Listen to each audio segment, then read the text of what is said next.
people for having a little bit of fear here is, it appears, no surprise to you, no surprise to me or anyone else who follows this blog, but we just found out yet again that loan defaults are on the rise. Home foreclosures are on the rise. Now, banks, let's just put a little perspective on what's going on here. Okay.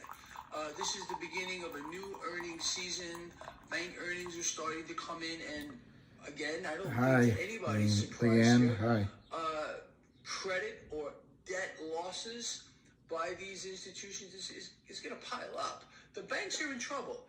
I don't care what a chart looks like. All I don't right, care you about anything guys. else. These banks here are in trouble. Now we got debt. It's unbelievable. Unbelievable. We got no. Unbelievable. Well, there was good news this morning on GTII. Unfortunately, it involves a little bit of a delay, but it's an affirmation that the audit's going to be finished this month. And, you know, for the boo birds, that'll be, well, they said it'd be the end of the year. But that's life. Auditors take their time.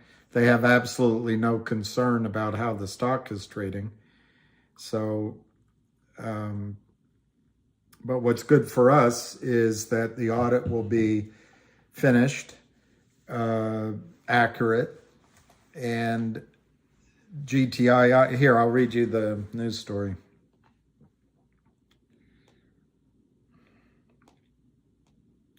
I gotta open the app.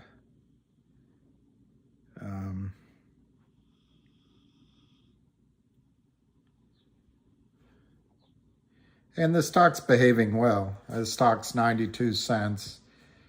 Not a lot of volume. But at 10 a.m., January 13th, Global Tech Industries Group receives written update on wildfire media audit status and extends the closing date until March 31, 2023. GTI announced today that it has received a letter update from UHY LLP, a PCAOB auditing firm based in Michigan, advising the company it is on track to complete the audit of Wildfire Media's 2020 and 2021 year-end financials and issue a written report before the end of January 2023. Well, today is January 13th, so worst case, we wait 2 weeks. The PCAOB 2-year audit is a due diligence condition in order to close the acquisition of Wildfire and the 1-800 law firm brand. As part of the process and to keep the agreement current, GTII signed an extension with Wildfire until March 31, 2023. Wildfire Media licenses 1-800 law firm and other brands to a national network of law firms committed to protecting the rights of clients in areas as diverse as consumer protection, environmental hazards, civil rights, and criminal defense. Anyway, it goes on to describe more about it. So the stock is trading 92 cents, 92 to 92.3. Yeah, I know. Don't burn my lips. Hey, you guys. Hey, everybody. Let's see what you guys are going. Good morning. Good morning, Ryan. Good morning. Good for you, Jennifer. Good morning. Good morning. Good morning. Good morning, Leanne Hill. I don't know if today's going to be any more exciting than that news announcement. CRTD. I made a mistake, which I'll try to correct. I made a mistake in my video on CRTD. I used 50 cents as the valuation for the OG collection distribution. It could be that high, but I guess it was my eyesight. I was really looking at a revenue figure, not a valuation number. So the best estimate of valuation is over 10 million, not 15 million. So you're probably looking at 33 cents plus a share in the valuation, not 50 cents plus. Anyway, it changes the argument a little bit, not enormously.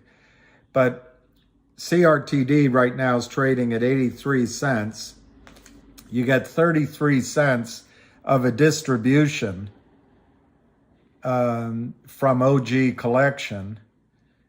And, so you're basically risking 50 cents to be bought out by GTII at $3.33.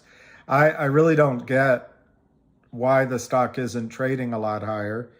The obvious answer is they're shorting the stock massively. And that's the frustration. I don't know if I should show you this, but maybe I will. I don't know if I should show it.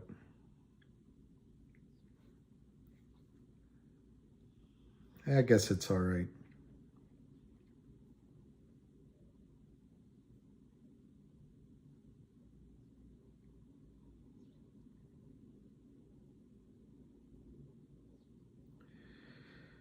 I guess it's all right.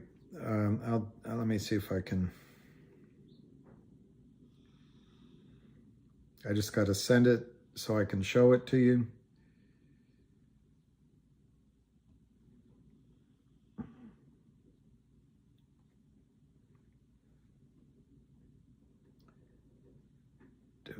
Okay.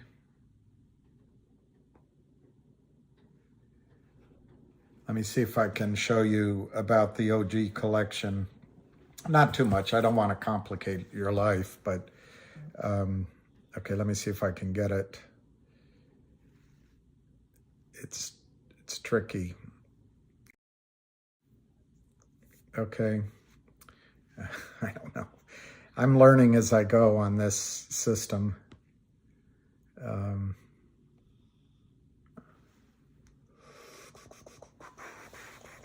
Okay, cancel, medium.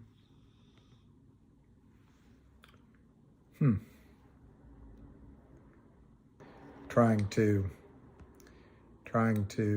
add some photos to show you. Unfortunately, I don't know if I'm going to be able to.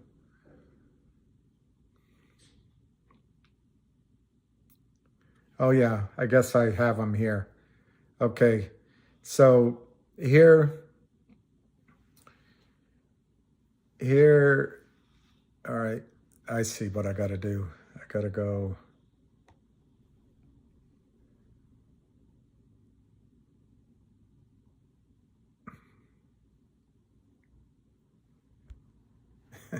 I'm so sorry. It's a learning process for me. All right. Here's the OG gallery. It's the description on one of CRTD's websites. The OG collection is an extensive library of original artwork and imagery from the archives of some of the most iconic magazines of the 20th century. Seems to be primarily Penthouse, but they list others there. I wasn't a reader of those.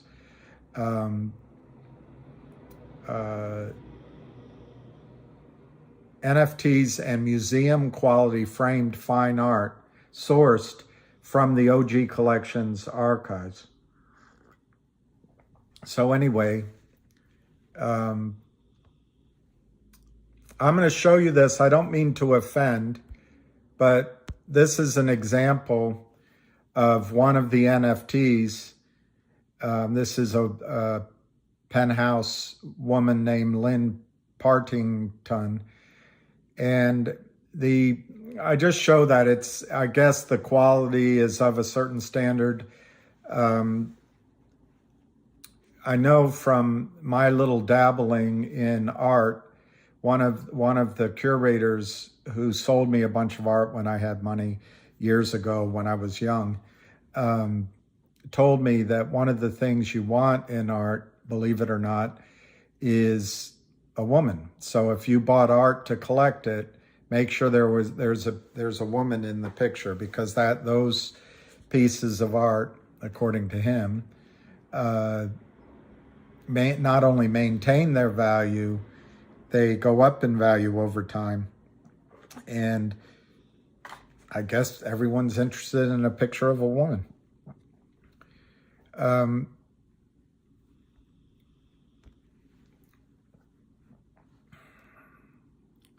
Okay, this is part of the press release where they were describing the OG collection. There's a presentation you can look up. I'm not going to bother trying to figure out how to get it on here. They want to monetize this asset. They're going to spin off this non-core asset and intellectual property. Our business divisions are well positioned to be individually spun out, attributable to their maturity and Created's ability to maintain a service level relationship.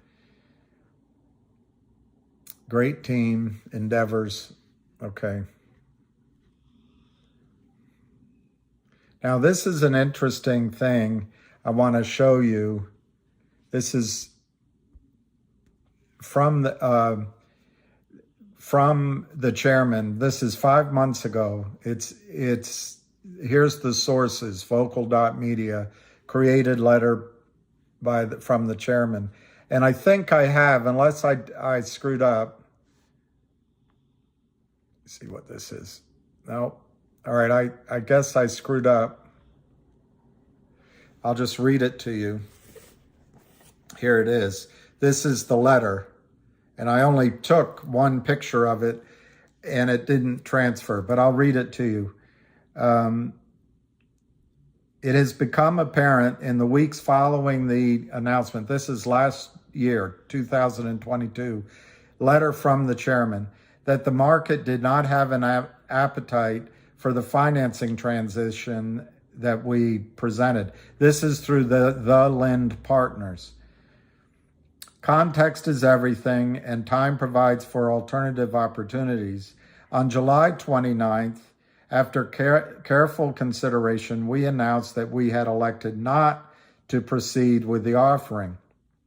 Since May 20, this is the part I wanted to tell you about. Since May 26, CRTD has traded 78 million shares, all organized by the Lind partners, in my judgment, nearly 5 times its public float of 17 million shares at that time. This is from Jeremy. I am confident that I, personally, can count nearly half of those holders in my personal network. CRTD has traded from a recent high of 150 on May 26. They drove it down to 60 cents. All of this has given me more confidence to move forward with our new plan of action. So what I want to show you is that CRTD was abused by the Lind partners after Jeremy Frommer signed a financing agreement with him. And this is what puts fire in his gut to tackle this problem. They sold, I can't do the arithmetic quickly, but they sold 4 times as many shares as exist in the pouch for half of them that they weren't being sold. So in that sense, it was 8 times what was out there trading. It's all fraud. It's all fraud. But anyway, let's see how the stock is trading. CRTD is 0.849. GTII is 91. They're going to try, their crack research team is going to try to convince you, after looking at this, that obviously, because they've announced that the audit is expected to be finished within a fortnight, and then the merger will be finalized, that's somehow bad news. That's Kurt Kramer, Seth Kramer, and Charlie Mayo, and associated other shorts. Let me see if I can show you.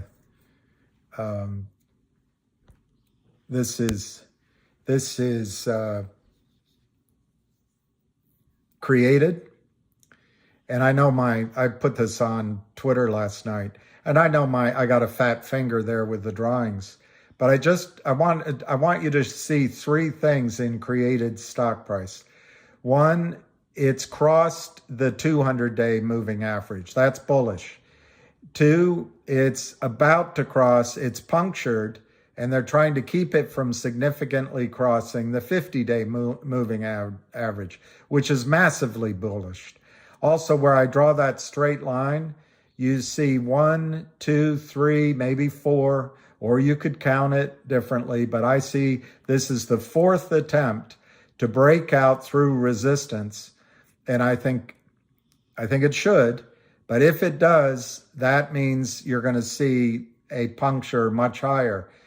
The slanted line I drew is you're seeing higher lows all during this time. That's extremely bullish in my judgment. Down at the bottom, the MACD has crossed positive. Up at the top, the relative strength index is turning positive as well. So this, and then if you just look at the chart, let me see if I have another. No, that's the one. If you just look at the chart, the next sort of gapish area is 110. Then there's a sort of gapish area. It's hard to read, maybe 140. But I don't see any reason why this stock doesn't go to brand new recent highs. In other words, $2, $2.50. And I think it'll happen quickly. That's CRTD. I think this is GTII. No, this is CRTD. This is CRTD. Look at the longer, this is a 3-year chart, and my drawing with my finger isn't perfect. But if you see the top line, there's 3 peaks up there, I don't know, in the $7 range, $6, $7 range. I think that becomes sort of a resistance that will be punctured. Again, it's 1, 2, 3, fourth time it should go through.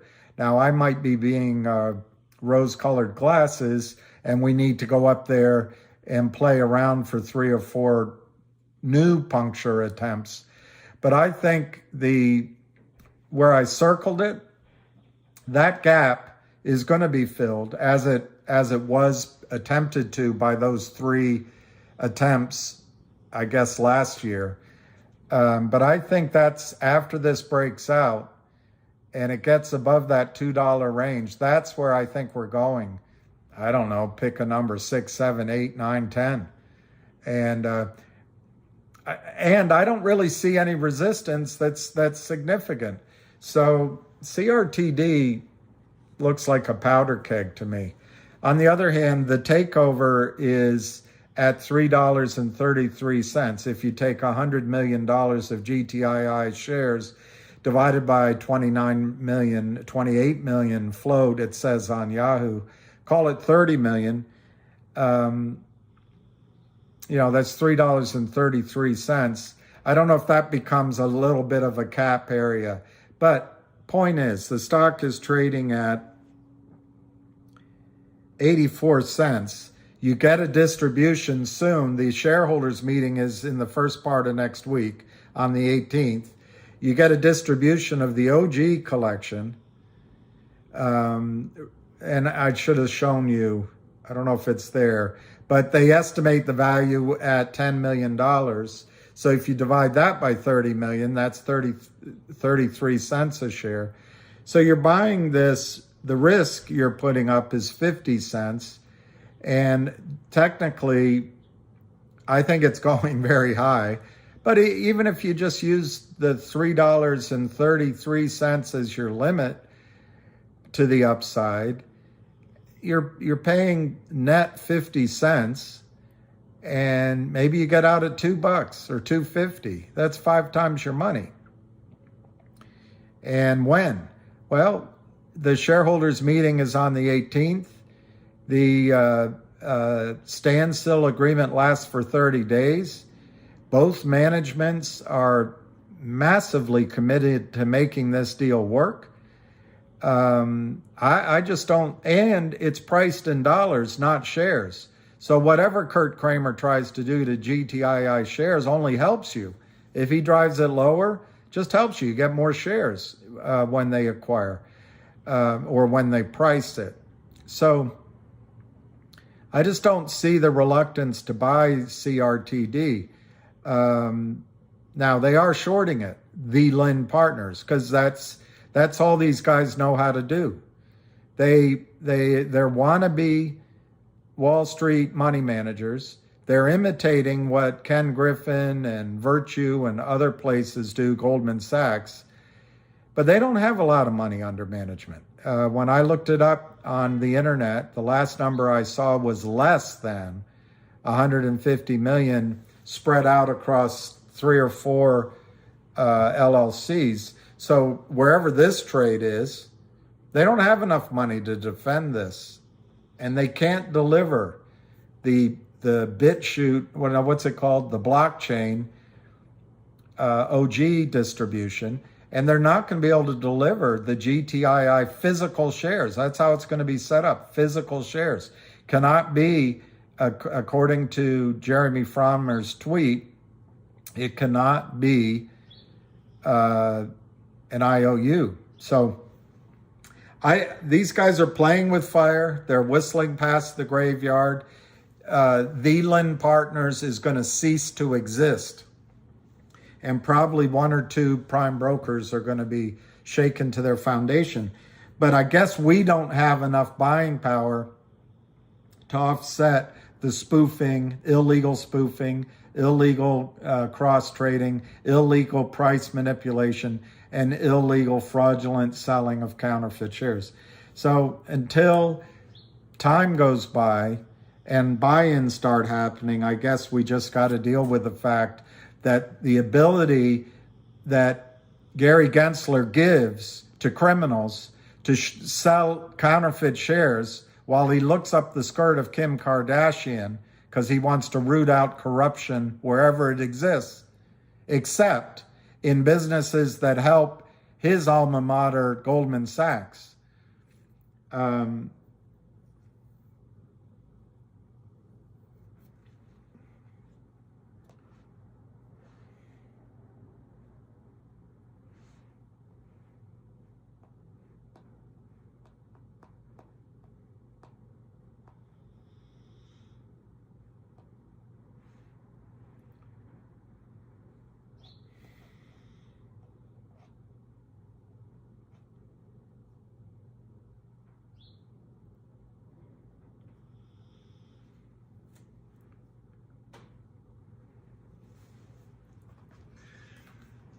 And it turns out that of that, so Goldman Sachs, we were in this lawsuit and they were forced to, after 8 years of fighting, to turn up how big is this obscure thing called securities lending. Securities lending, there's a desk within all the big banks called securities lending. You'll understand in a few minutes what it does. How big was it? I knew it was at least 5%. I thought it might be 15%. 15% at Goldman Sachs would be quite a large number. Heard rumors it might be as big as a quarter of Goldman Sachs came from this thing called securities lending people didn't know much about 10 years ago. Well, the answer turns out to be 75%. 75% of Goldman Sachs' revenue comes from an activity that they have kept, that has been obscured from the public. It's called securities lending. And this is why it cost me $30 million to get that piece of paper. 75% of Goldman Sachs prime brokerage. You know, there's the hedge fund and there's the prime broker. 75% Goldman Sachs is a securities lending desk with the name of a bank on the door.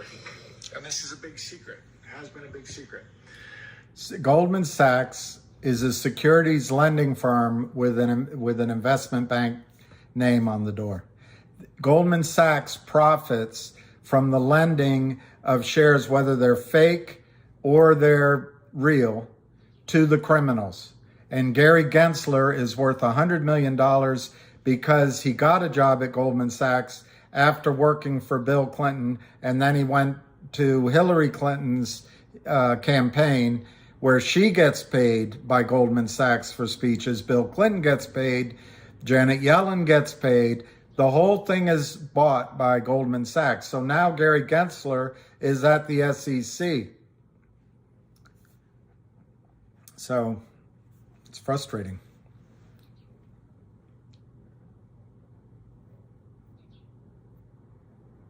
Carter's World, I like that. It's funny that people say they won't buy OTC stocks because they're too risky, and then options go to 70% of the time. I actually read that options expire worthless closer to 90% of the time, and I just experienced it myself. I bought call options on Finger in October and in November, going out 30 days each time. They all expired worthless because the Lind Partners is corrupt. And the fact is, they have the ability to create unlimited supply. And this is something that Lou was correct about. The fact that Finger has puts and calls there, and it's NASDAQ, there's room for manipulation. And in retrospect, that's accurate. I thought turkeys could fly. Fusion GTIILIVE acquired Classroom Salon in early 2022. Do we know how that is performing? No, I don't have anything except that years ago when I was in London, I helped raise money. Why do companies do presentations at brokers' meetings, Jennifer? Well, Jennifer, it's interesting. Companies are always looking for money and investors. And so when you say at broker meetings, I assume you mean at conferences, but they also can do it on road shows. When there's an offering, they can go to retail brokerage offices, institutional brokerage offices, institutional investors' offices as well. But they do these presentations based on publicly released information, and it's a way of getting the story out, getting buying.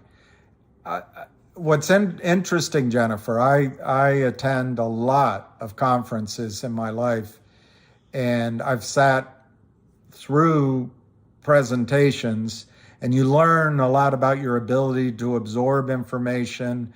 And, the first time you go, you sit through every single presentation and take notes like you're studying for the bar exam.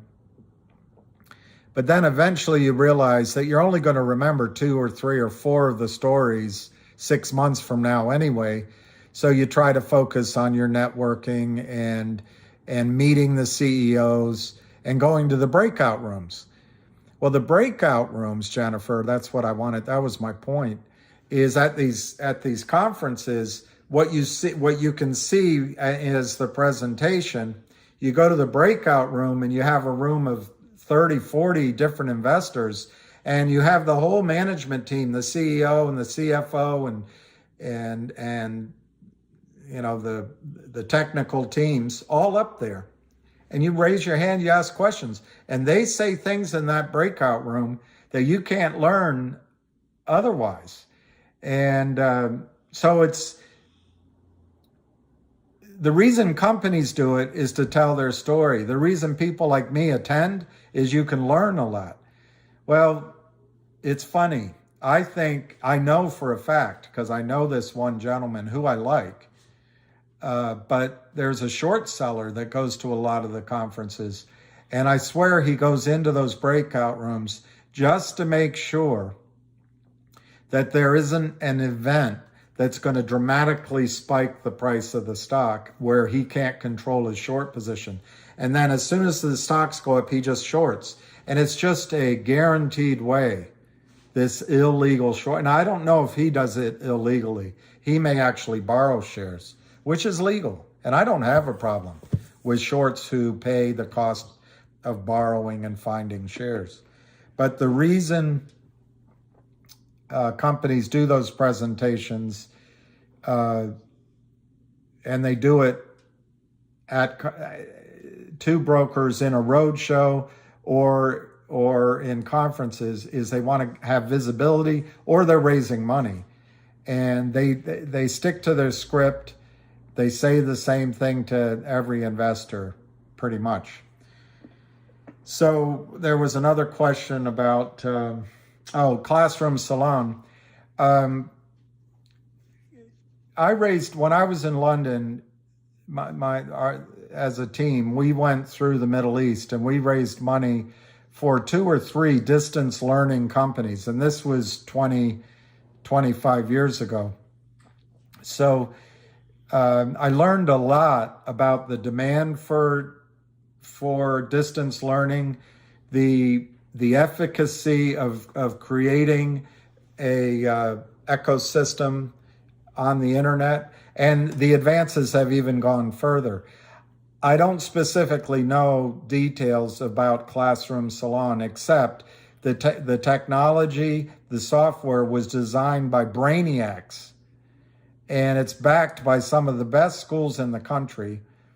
And I'm trying to remember, it's in the press release. Some of the founders are these massive pools of legacy money. It's not coming to my brain, but Classroom Salon is an excellent acquisition for GTII.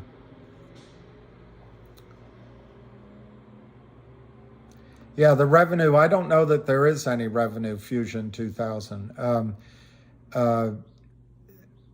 I guess where I could find that, which I'm not going to do right now, maybe I can do it this weekend, is look through any of the quarterly filings. But I don't believe there's any revenue yet, or that there has been any announced for Classroom Salon.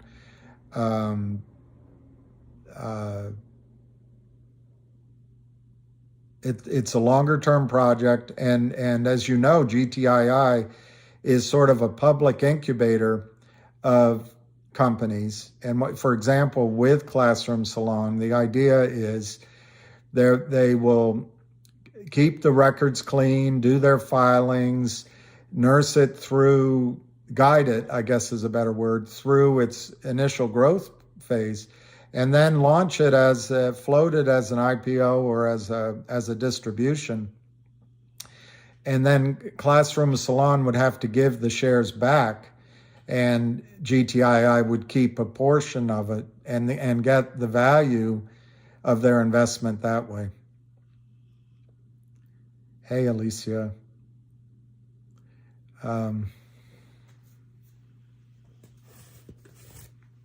Let's see what the shares are doing.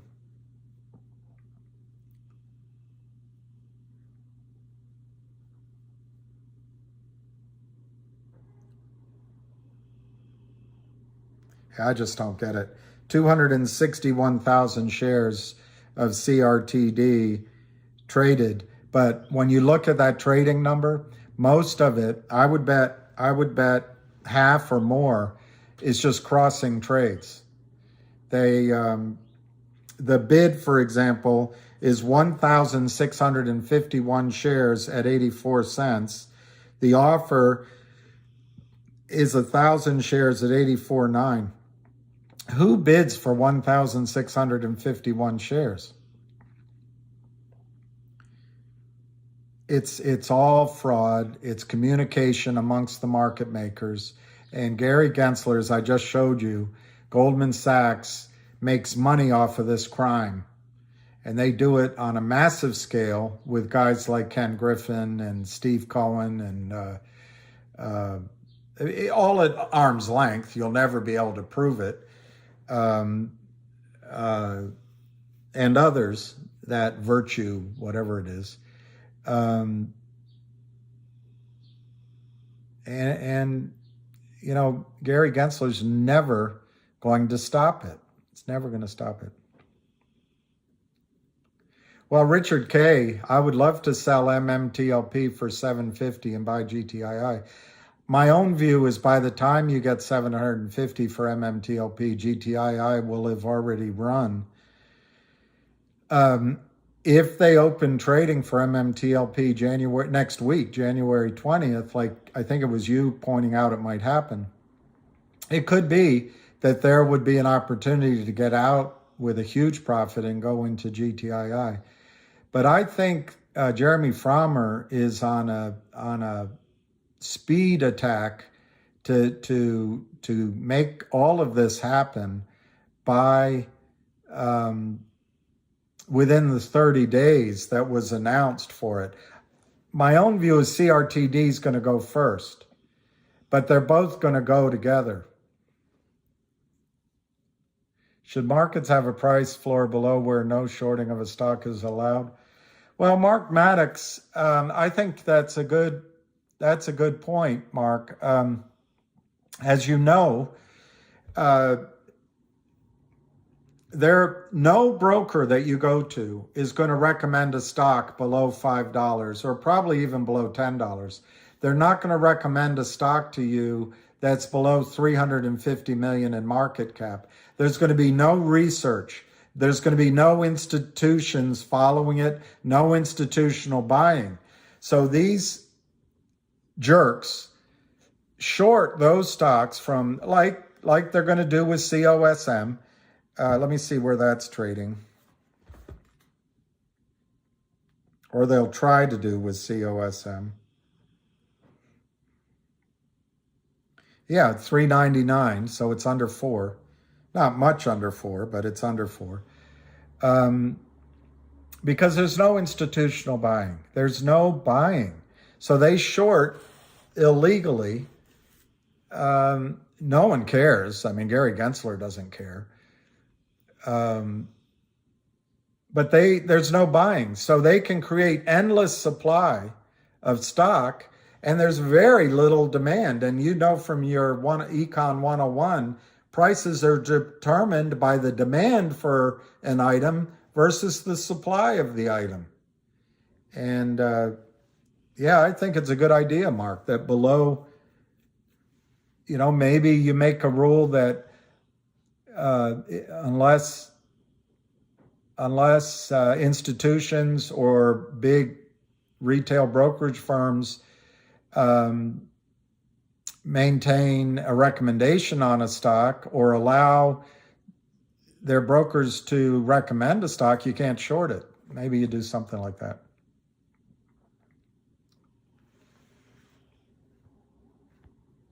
Song Nui, I didn't watch his video. I called into West Christian a couple of times a year ago. He never called me back. So he might have been busy, of course. I wasn't a client, but I left a detailed message. I was trying to, this is before any of you all invested in GTII. And he's also, you know, Ham helped him. And I learned more from Ham than I'm ever going to learn from Wes. I think Ham actually educated Wes initially. Now, of course, Wes is doing a great job now.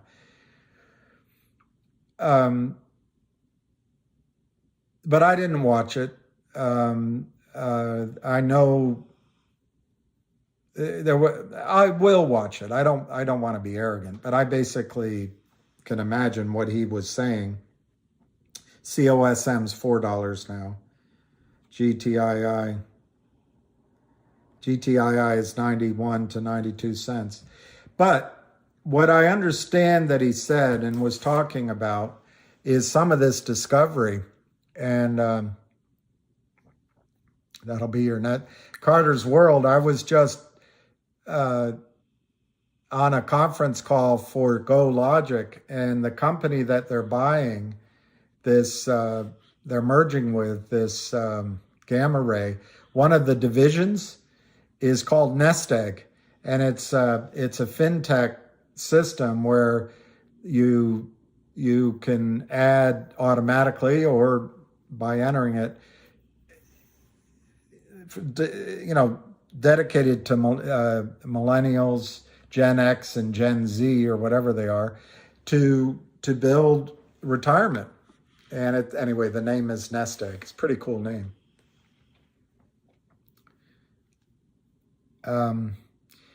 Carter's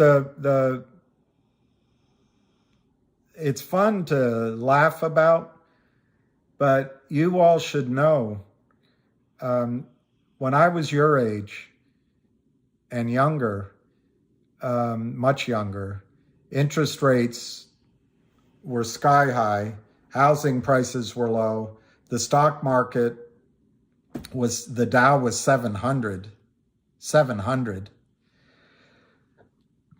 And what's happened for 40 years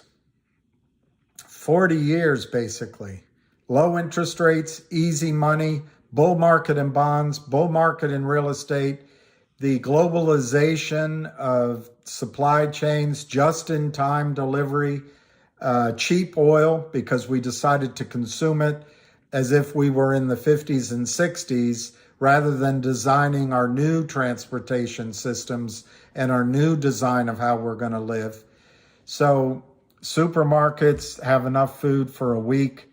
As we found out, automobile manufacturers have enough chips just for their production chain, and then they run out. So my point is, the world is going to be a lot different here in the future, your future. And one of the reasons I'd like you to make some money in GTII is so that you could buy a chicken farm, or you could just buy a house close to the metro, or the tube, or the L, or the BART, whatever it's called in your various various cities. But you've got to think in the future, things are going to be expensive, or maybe not, but everything's not going to be this cornucopia of life in the future. It'll be a good life. It's just going to be different. BKKT, one world cryptocurrency coming. I don't think so. I think the reason governments are doing it is because banks own the governments. And I guess I don't have it right here. No, I have it downstairs, but I studied a book, and now I should do it again because I'm not going to remember much about it unless I read it again. But it's about DeFi. And the whole thing that makes banks scared, they charge you monthly fees, they charge you overdraft fees, they charge you bounce check fees, they charge you fees to take money out of an ATM. They charge you fees to wire money. They charge you fees to receive money. Banks just charge fees everywhere. And they don't pay a lot of interest. And then they lend out the money. And then they most of the lending they do is designed to get the asset in the end. DeFi gets around all that. And so I think the banks are nervous about the revolution that blockchain is offering, and how essentially not even Main Street, but even the poverty street or the farm street or the third world street can now compete and have access with Wall Street and the city money. And there's not a lot for the banks to suck off and pretend to be geniuses.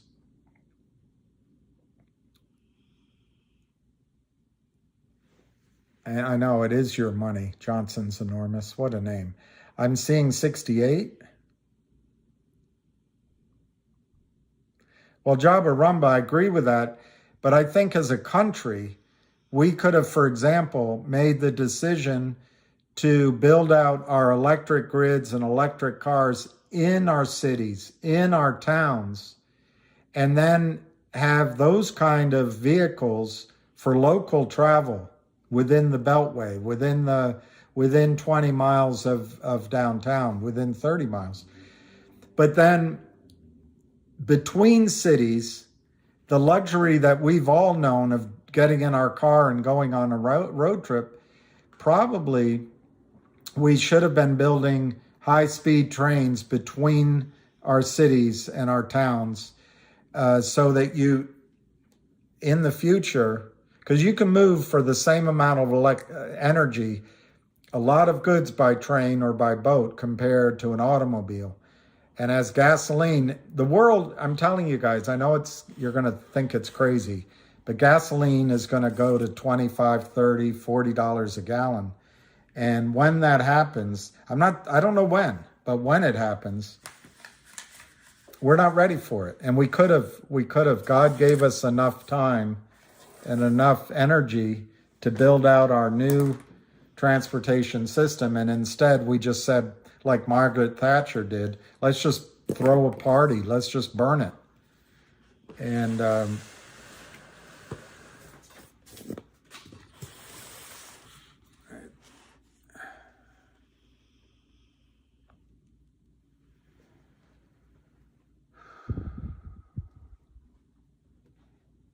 well, I agree with you. You might drive your pickup, and I'm not saying you shouldn't. And I'm not saying that bureaucrats should figure out how our resources are allocated. But I think there'll come a time when we each wish. I lived in London for a long time. I didn't have a car. I could get anywhere by train, anywhere. I could go to a concert. I can't remember all the places, Wembley. I could go out.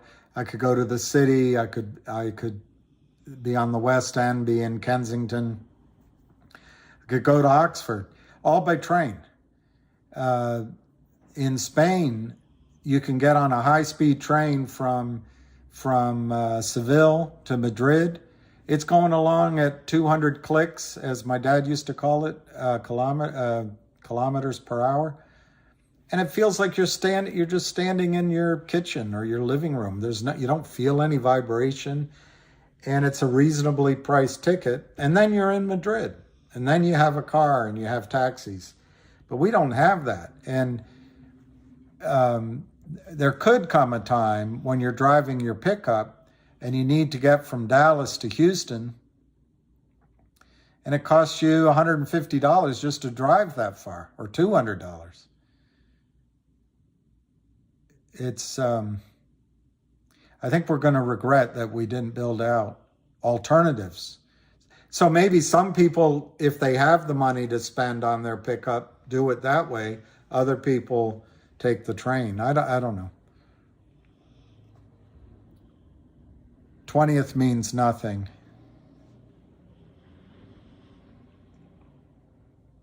Wow, Taipei, 180 miles per hour. I go to New York a lot. In fact, I'm going to do it next week on Amtrak, the Acela.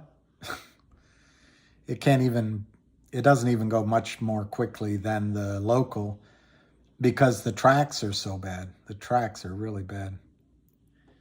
Yeah, I don't know what's going on about the 20th. I don't know on MMTLP.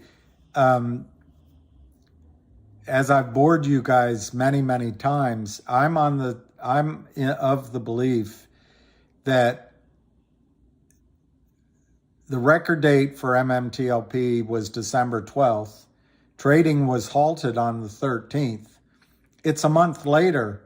I don't think that's enough time for the system, whether you blame it on FINRA, SEC, broker-dealers, prime brokers, the criminals. It's just not enough time for the system to come up with a solution. Apparently there's 1 billion shares short. You guys are asking for your real shares to be delivered to you, and you're hiring lawyers and all that. But how can the system create shares out of thin air? now that it's out in the open. In the past, that's what's catching them out. The shorts normally would short like they did with Cosmo. They would short into the record date, short after it. If there's any rally, short into that. And then they have money to give the company. COSM got a $38 million net of fees. That was your money. But we all go on with life, and Frank Benedetto says he's never seen it where stocks trade below hard asset value. Well, he's naive. He lists hard asset value. 3 of his entries aren't hard assets. And also stocks do trade below breakup value. It happens all the time. So I think by FINRA shutting down trading, they did hurt you because that was the easiest way for everyone to liquidate. The price would go high enough that you were willing to sell your counterfeit shares and the criminals could buy it back. FINRA stopped that trading. But on the other side, the shorts weren't able to get out of their positions. So the shorts are trapped. So you've got a situation where these academic types that have never been traders, lawyers, FINRA, look at all this. They don't know what to do. They have no idea what to do. And it's just been 30 days. I don't understand the rush. I understand the frustration that they stopped trading so we couldn't do the short squeeze. But I don't understand all these lawsuits because I think it means that when you have all these lawsuits going, 1, it means there won't be a settlement. 2, in my opinion, it means they won't open trading because how does that stop the lawsuits? And 3, it just seems like once you get down the road with lawsuits far enough, you got to go all the way because nobody paying out money will want to do it without a settlement. And on the other side, you have lawyers. They want to get paid.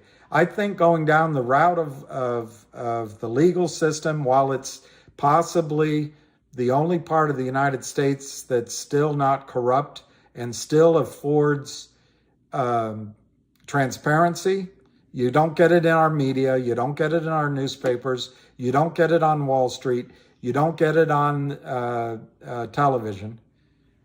You don't get it out of Congress. You don't get it out of the president. So maybe it's nice to have that legal system so we can feel good. But if you're trying to make money on the trade, I think they need to settle it up. But anyway, I'm not a lawyer. GTII is 126,000, 89.5 to 9. CRTD is 271,000. You're right. It's very low, Justin. From when I turned on, I think it was 240, 231, 240, maybe even 250. So it's very little trading. They washed it amongst themselves illegally. They manipulated the price downward illegally. And I would imagine, I didn't check, but I would imagine there were a couple of crosses of a lot of stock prearranged illegally. They got it down to 85 cents.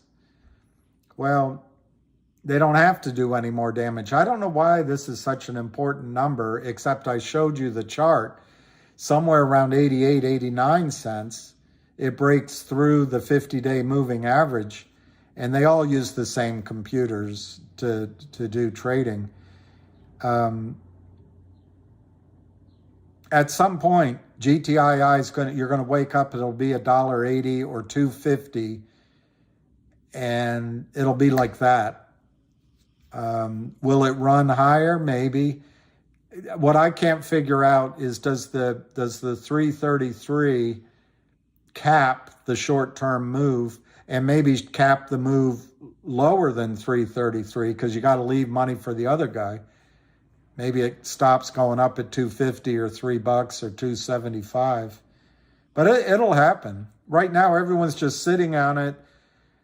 I don't believe the news that it's a binding letter of agreement for GTI to acquire CRTD for $100 million in GTII stock. I don't believe that because the stock's down.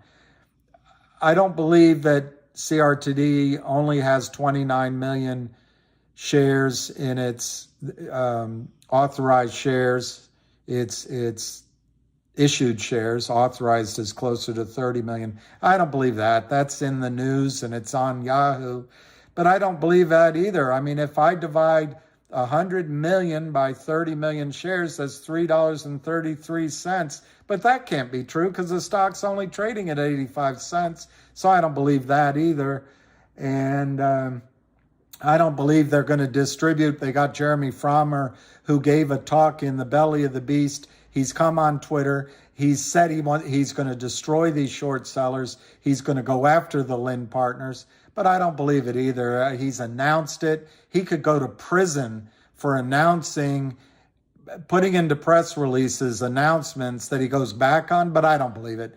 They're not gonna distribute $10 million worth of the OG collection that might be worth $15 million to shareholders. I don't believe that. I mean, it's been announced several times. They're going to do it up on Upstream. Nah, that's probably not going to happen. That's 33 cents a share. Nah, the stock's 85 cents. I just don't. Everything that's there, news announcements, the binding acquisition letter in $100 million. So it doesn't matter how many shares of GTII. The distribution on Upstream of a blockchain, $10 million subsidiary to shareholders. I don't buy any of that. Stock's 85 cents. It's obvious none of that I'm seeing is true. The only thing is true is that research team, the brains, the research team. Does this guy, I mean, I'm just asking you, does this guy look like a genius? Does he look like a genius to you? Philip Vallier. This is the guy that hooked CRTD. Did he look like a genius? But I guess you believe him that he's saying, an acquisition at 333 plus a distribution of 33, so that's $3.60. Call it $3. That CRTD is going to be worth in the next few weeks because it's being acquired by GTII, by a management team and an investor group at GTII that is committed to destroying the shorts, just like the manager, Jeremy Frommer of CRTD is. You'd rather trust this guy shorting, counterfeiting, creating fake shares than the information that's right there. I don't know. I don't get it. I don't get it. It's 275,000 shares, 85 cents. All right, Mark, I'm going to go do Mega Millions. Well, Lynn Partners isn't doing math marketing or Lynn Partners, the arithmetic that Lynn Partners is doing is they signed, admittedly, I looked it up, it's a complicated document that creates, these are all toxic convertible notes these guys create. And so all they want to do is sell the stock into the pennies. It's what Kurt Kramer does.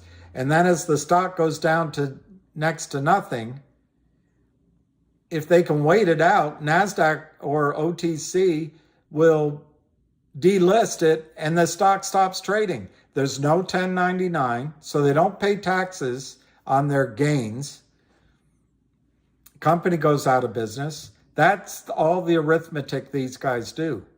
They just sell. And what they hope is you quit, I quit, Ham quits, and we get bored, and they just know that all they got to do is keep getting victims and keep selling. Why? Because Goldman Sachs benefits from it. Steve Cohen benefits from it. And Ken Griffin benefits from it.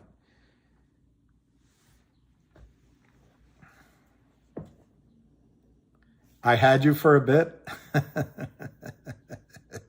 Ryan, I couldn't act.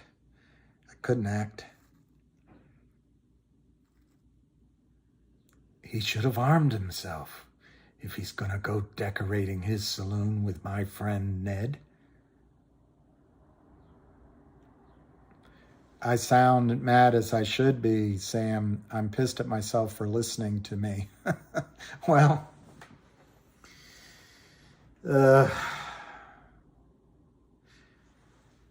I think in the case of GTII, we almost had it squeezed. And I wish I had recognized once Lou came out and said, let's go over to COSM. I wish I had sold at 350 then, even though it was down from 8. Because it was pretty obvious that once we broke ranks, the shorts would short. But it didn't occur to me. It didn't occur to me that we as a group would do something so stupid. On the other hand, for the few people that bought COSM at 20 cents and got out at 80 cents, it was a nice trade. And then they could come back and buy GTII lower. But I don't think that applied to everybody. I know it didn't apply to me. And yeah, Sam, I'm mad about it.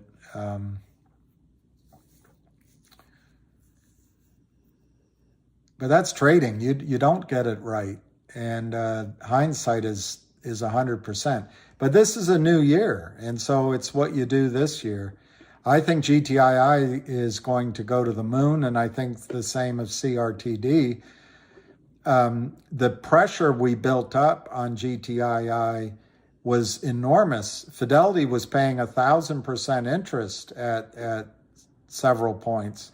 And Wells Fargo took out the buy button. Well, the setup's still there. We just have to build the pressure again. And that's the cost. The cost of moving to COSM is we let the pressure off. It crushed our positions. And you can be mad at listening to me and Avid, which fair enough. I should have had the vision to see that once Lou said, let's go over to Cosmo, we'll go there, and then we'll come back. I should have come on and said, you know what, get out. But I didn't.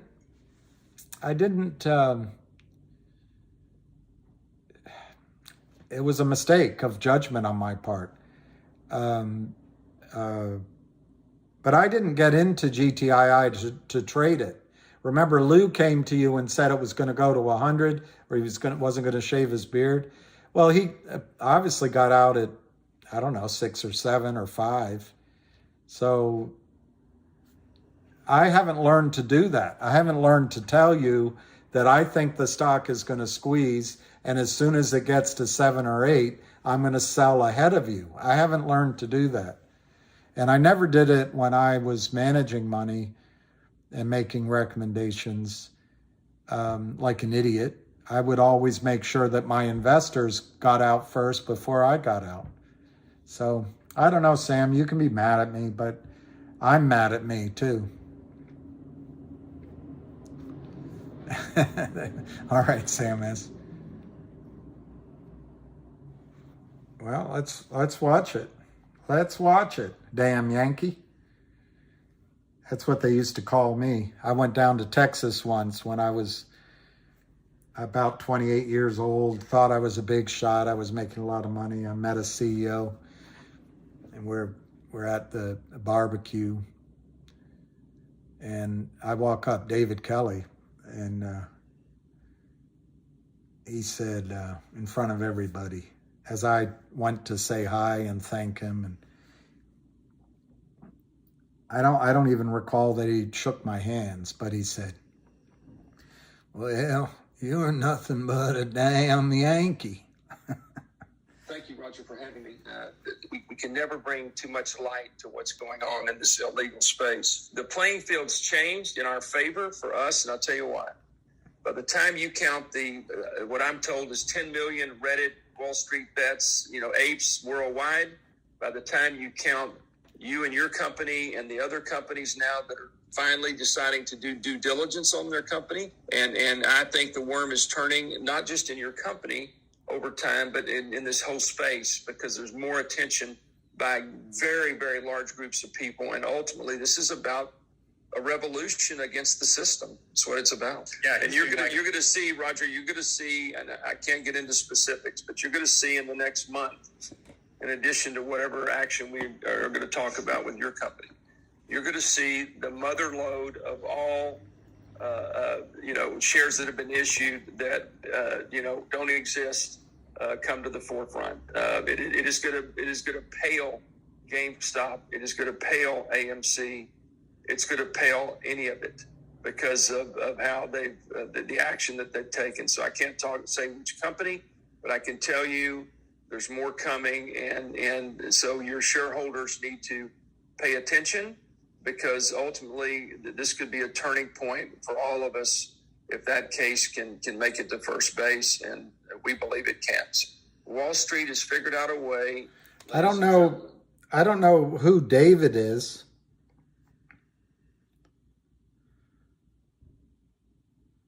So I don't know which company he's talking to. But if I had to guess, remember he hired the secondary law firm as well.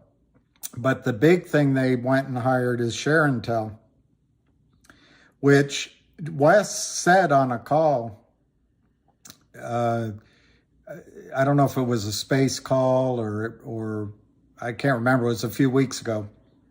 He said that ShareIntel is like getting discovery without needing to get discovery. They get all the data. And if I had to guess which company Wes is talking about, I think it's CRTD. CRTD has close to 400 million shares sold that do not exist. And they hired Wes and they hired ShareIntel. And that's the Lind Partners. The other company it could be is Fingerhut. That stock had less than 10 million shares in the float, maybe less realistically than 3 million shares in the float. And the Lind Partners et al., whatever their criminal clack is, whoever it is, they shorted 110 million shares that do not exist in the span of just a handful of weeks.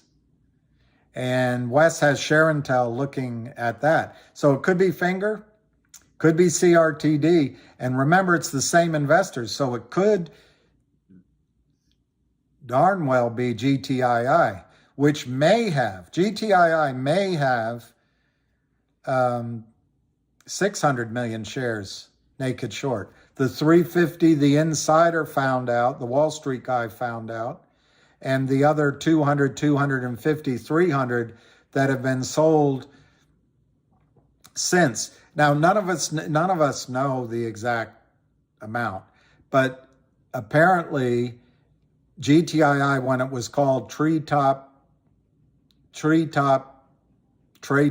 Top something Industries, might have already had 350 million shares fraudulently sold prior to this toxic convertible note creation by Kurt Kramer.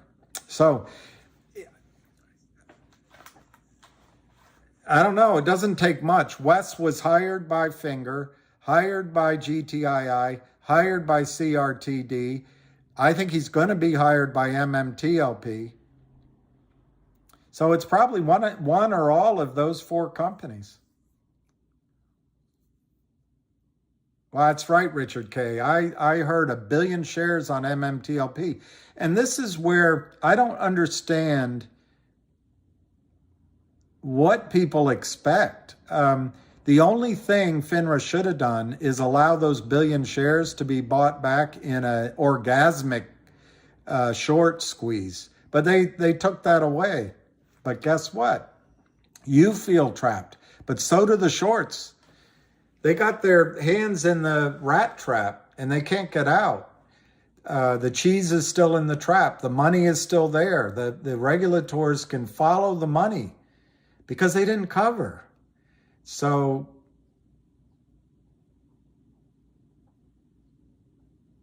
I don't know. I'm wondering. Wes is so optimistic in that piece that the work he's doing is going to make a difference. I don't know. Patrick Byrne before him, bless his heart, George Donahue now. So many, Ham, worked so hard on this. And politicians do not want to go after a gravy train that exists for Goldman Sachs and the rest of the big banks, because the politicians don't want to raise money the hard way. They just want to get big donations from Goldman Sachs. So I hope he's right. I hope he's right that there'll be a revolution. I tell you where he may be correct is you all, the community. It's incredible how much people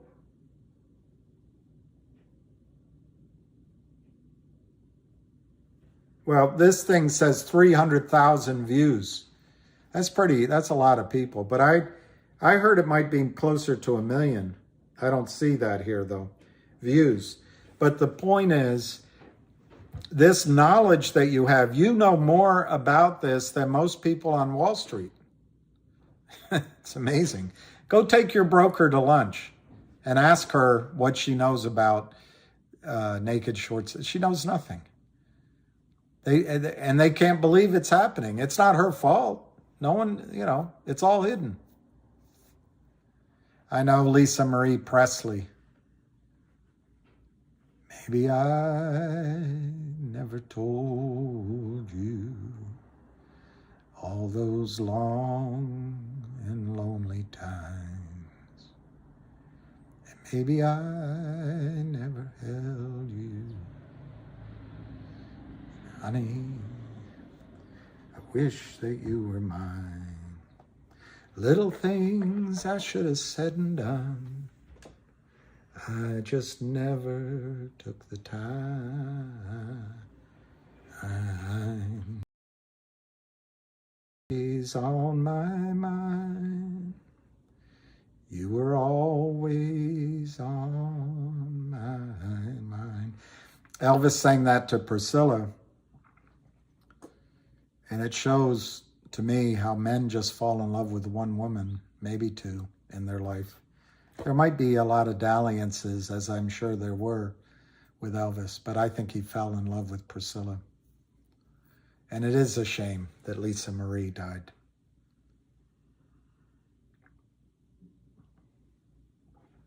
Is that right? Hillary's server was there? Damn Yankee, I think what they're doing, I think they're trying to they're trying to trade off. They're gonna say Joe can't run again because he broke the rules, and then the quid pro quo is Trump can't run again, and then Hillary will run for president. So we're gonna finally get the second female president. The first one will be Kamala Harris.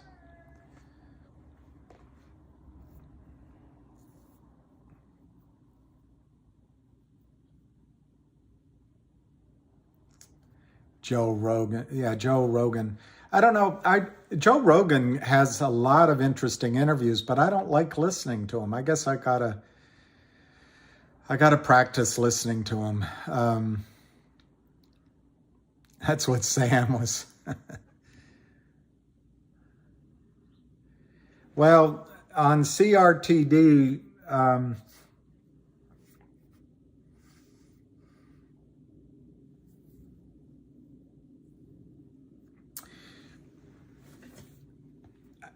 problem is I don't know how, and I'm gonna go down to my service provider and see if I can change that this weekend. I don't know how to have access to the internet while we're talking, but here's one thing you can do. OG.gallery, OG Gallery. You can go on there. You can see the story, Bob Guccione, and there's some of the prints. You can see some of the prints as they go by. They're mostly chicks, and I don't know if that's polite anymore in this world. But I suppose it has an artistic value to it. But anyway, these are the NFTs that you can see at og.gallery.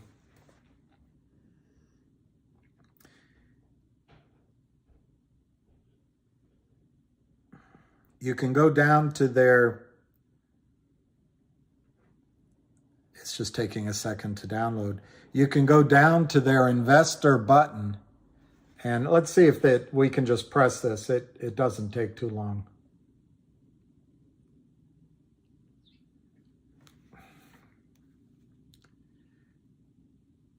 You can see their collection, and you can see that it's 150,000 penthouse, 5,000 magazines.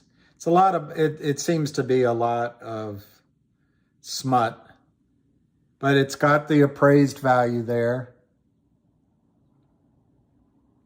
And I know you can't see that. There is a presentation that you can download if you go to the website.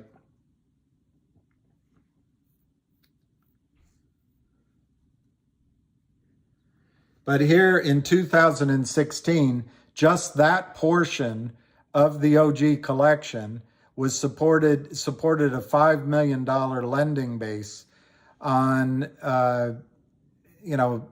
$60 to $100 per slide.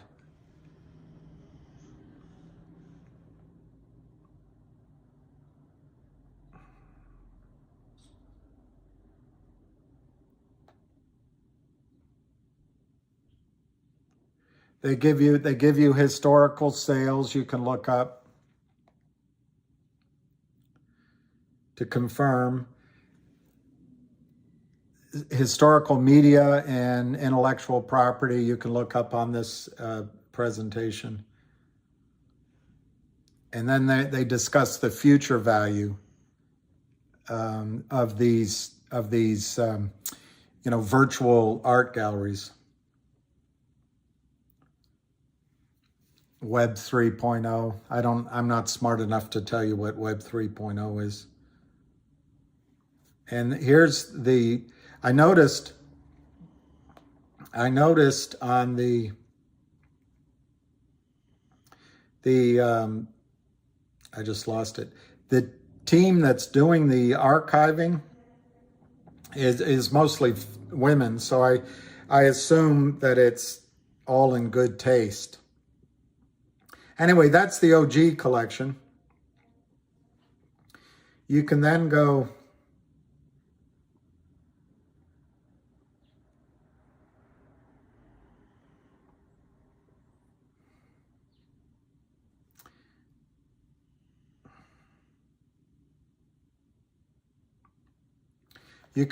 for example, to Seeking Alpha, and oftentimes there's hit pieces there, but you can get the investor presentation from Q2 last year, 37 slides. I won't go through it.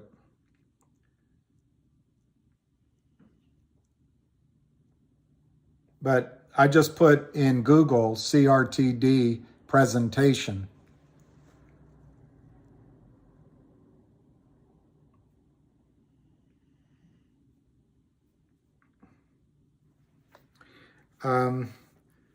The other place you can go is to the SEC investor site. EDGAR. And you can look at filings for CRTD. And then they do have a good website.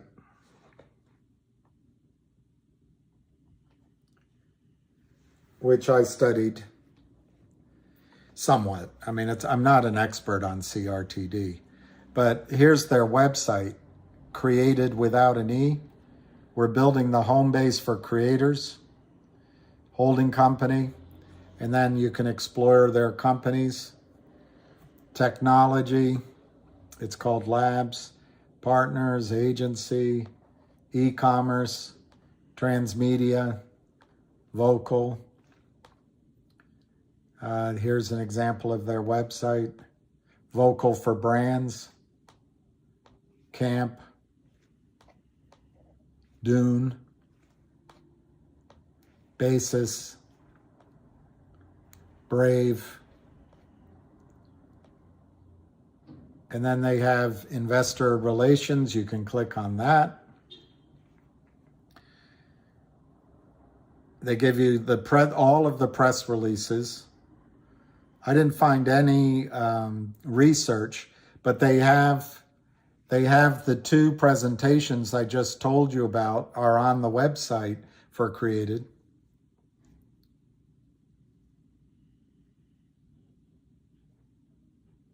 Anyway, and then you can go on Twitter and follow Jeremy Frommer. Best way to locate him is just go on Twitter and type in CRTD, and then you'll see his posts, and then you can follow him. Yes, Son, I think Seeking Alpha is a, quasi respectable. Anyway, I think it's a place where hit pieces go,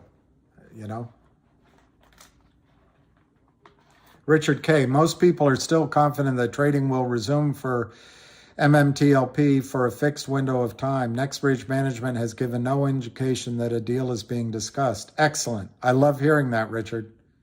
That would be awesome. That's the cleanest way to settle it. I think there'll still be lawsuits, though. That's the problem. But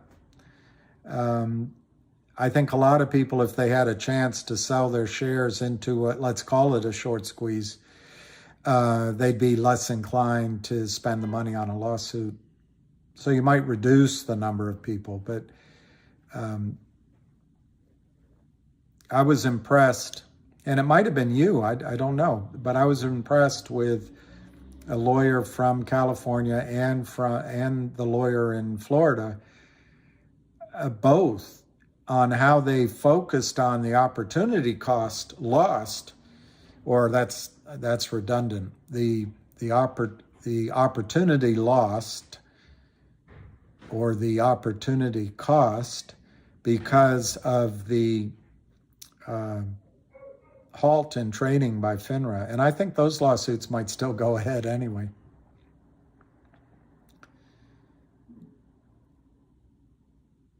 Yeah, I think that's right, Richard. There'll still be lawsuits. But you know what? Maybe Wes is correct. And maybe, certainly if I had a big return on my paltry few shares of MMTLP, I'd be willing to throw a bunch of it into a collective lawsuit and just to get these bastards. And, going back to what Sam says, he regrets listening to me. I know exactly. I mean, it's like somebody else here mentioned it. It's Don Quixote. I don't like that aspect of tilting against the windmill and being the vanguard of the fight against this criminality. I just want you guys to make money. And I'd like to make a little money on the trade. The only thing the only thing that'll change the system is if it costs them money. And then they'll change it. And lawsuits can do that.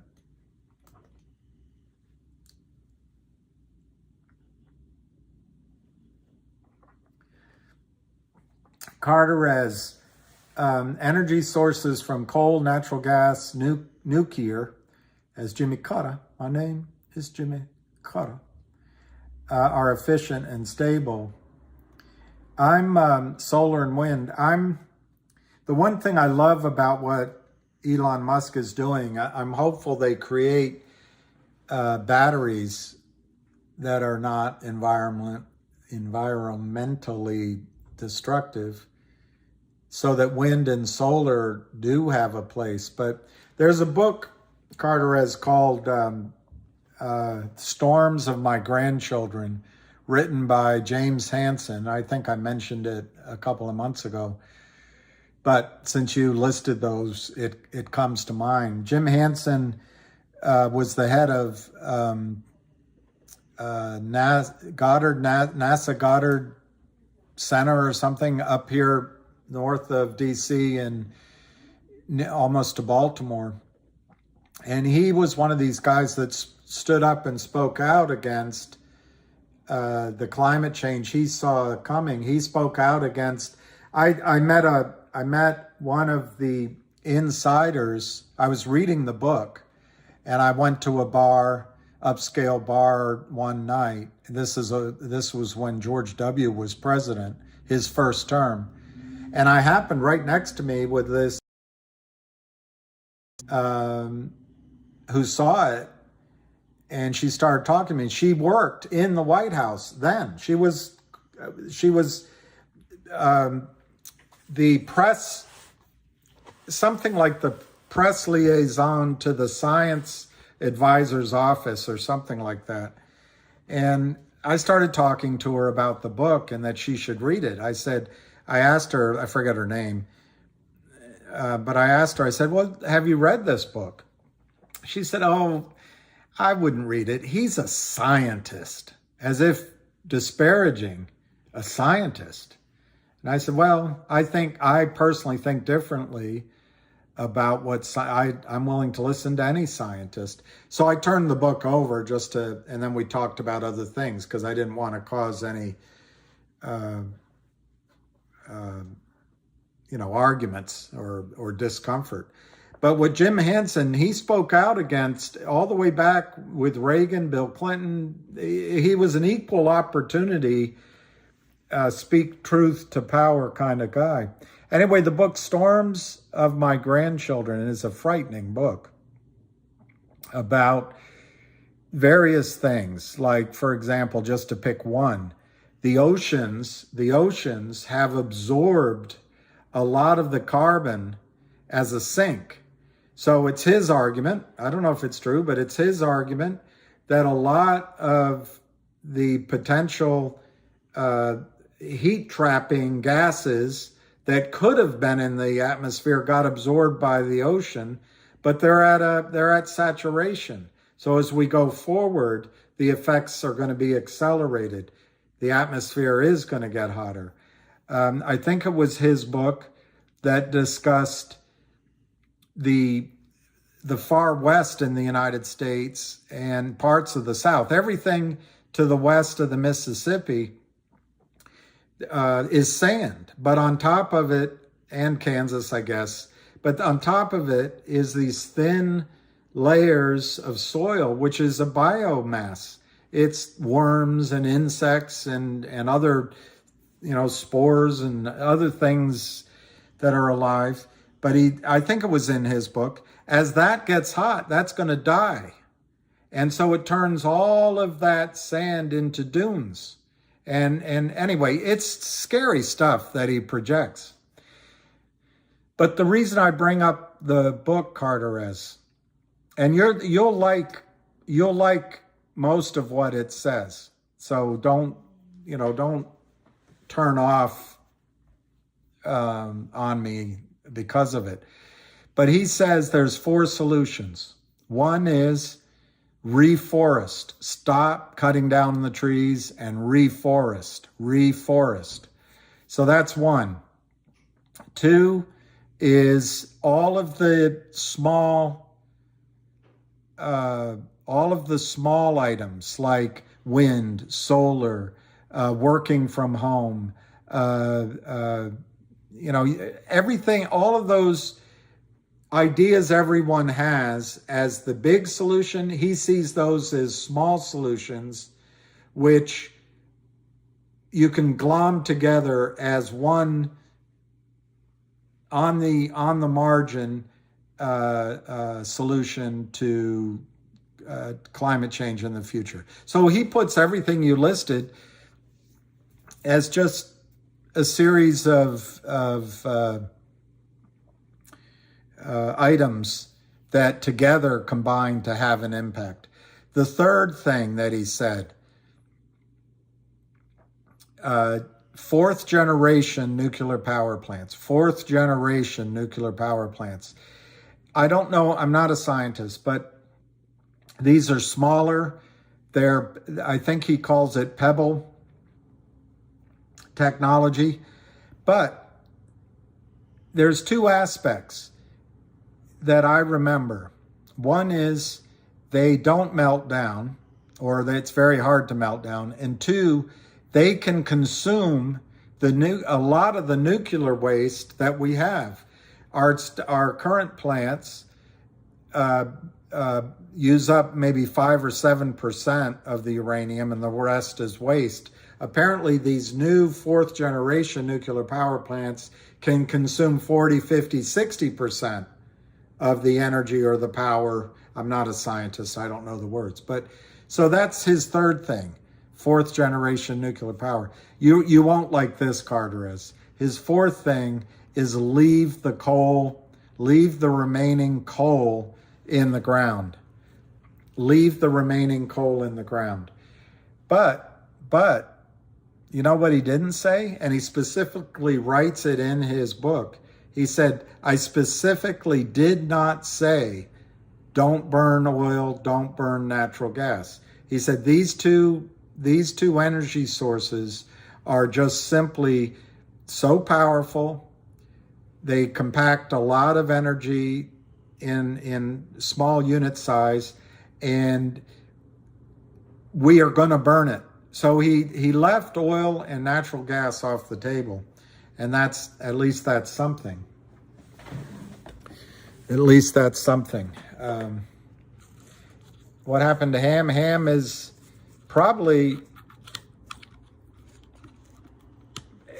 that's right. I think Ham is retired. I think Ham is retired. NEGG. Well, Spiny, I don't want to say it, but if you watch NFL and the news, maybe a mass extinction is on the way.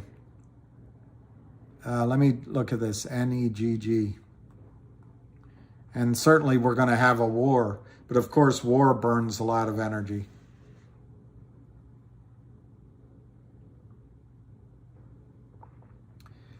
NEGG, I don't know anything about it.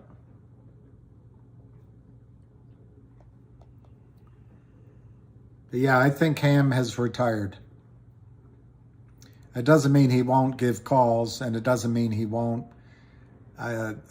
be a source of information. Yeah, read Storms of My Grandchildren.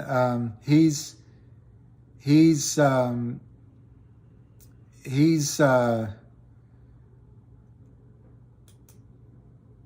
good man. And, you know, there's another book called, gosh, I wish I could remember it.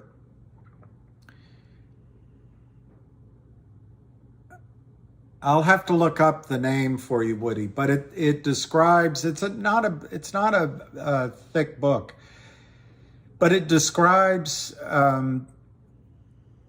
about 8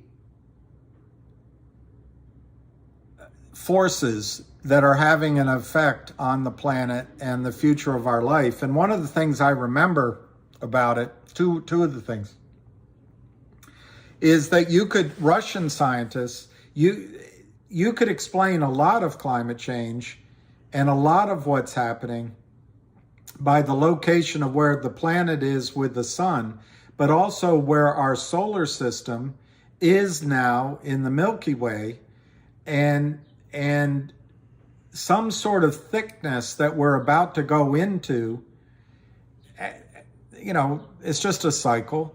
As we spin ever spinning orbs of the Milky Way. Very interesting. So in other words, a lot of the effects could be beyond anything we can really do. I'm open to that.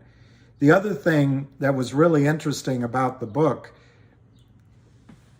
the final chapter said the safest place to live, and it went through all the alternatives with the sea rising and storms, was Berea, Kentucky. Berea, Kentucky was the best place to go live for the changes this author saw.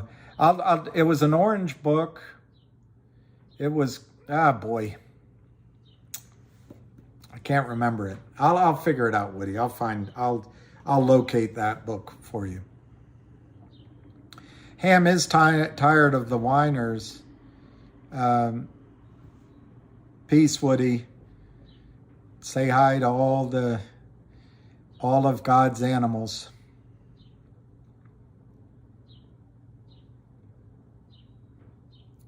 All of God's animals. Back to the Future. I can't tell you how horrible that makes me feel, that that's the way I come across. I don't remember that actor's name. And I never watched those movies either, so maybe I shouldn't be embarrassed. But yeah, let's buy land there. I think about it. Where would I want to be? But I actually think Soylent Green. What did Charlton Heston say? Soylent Green is people. What did he say at the end of that movie? Well, Guy's World, I agree with that. Alberta, Canada. He's ring the bell. I don't think he's pissed off. I think I can't.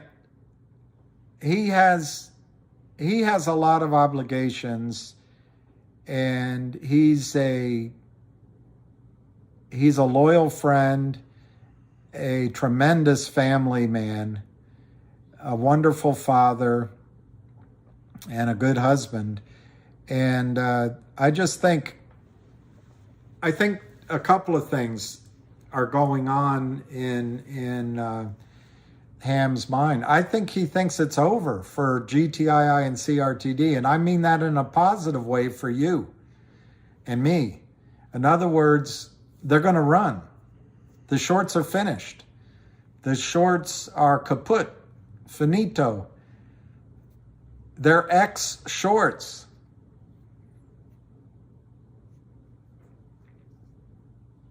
The only reason they're standing on the perch in the first place is because they've been nailed there.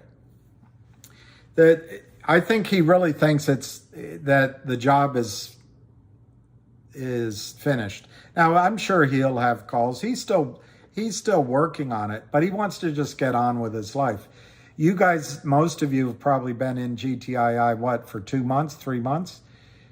We've been doing it for 2 years now. And I don't think his point of view is unique. I think I'm going to be putting a push now in the next 30 days just to finish off the shorts. And I think it's going to happen. JUPW was listed on Upstream and it's up 20%. Okay, JUPW.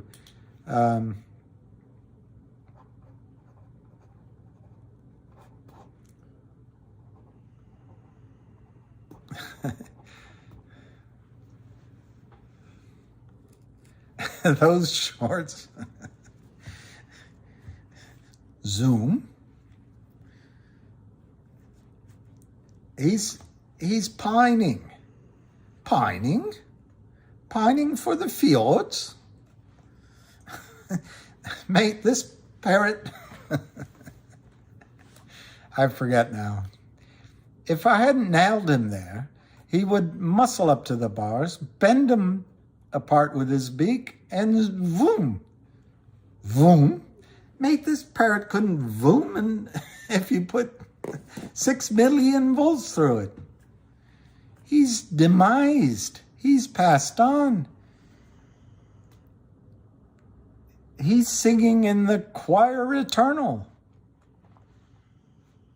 This is an ex-parrot.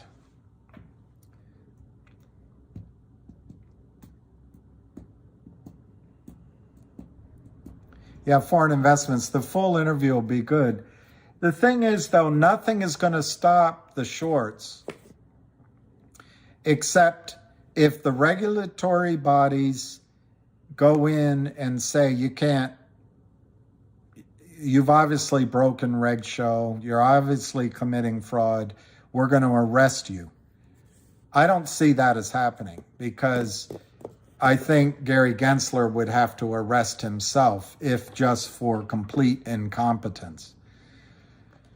And then the young people at FINRA, they're just padding their resume. They don't even understand it. So I don't see that happening. The other way it'll stop is if a prime broker, if there's a run on the bank all at once for the real shares and prime brokers panic and they start buying back the shorts, that's where I see it happening. But as long as Wes is weaving his story through the courts, it's not going to scare the shorts. It's not going to scare that didn't scare Big Bill, did it? Little Bill, did it? That didn't scare Little Bill, did it? It's not going to scare the shorts because the system still accepts their orders. And they're going to go broke anyway. So why not keep selling? So I'm not optimistic that what Wes does in the short term is going to dramatically affect anything. On the other hand, if he does it in such a way that the evidence is there and we can put it out, and so finally a regulatory body has to do something, that's different. But we'll see. We'll see how it unfolds. I mean, certainly he's doing a great job, and I wouldn't want to be a short while West is looking into the trades.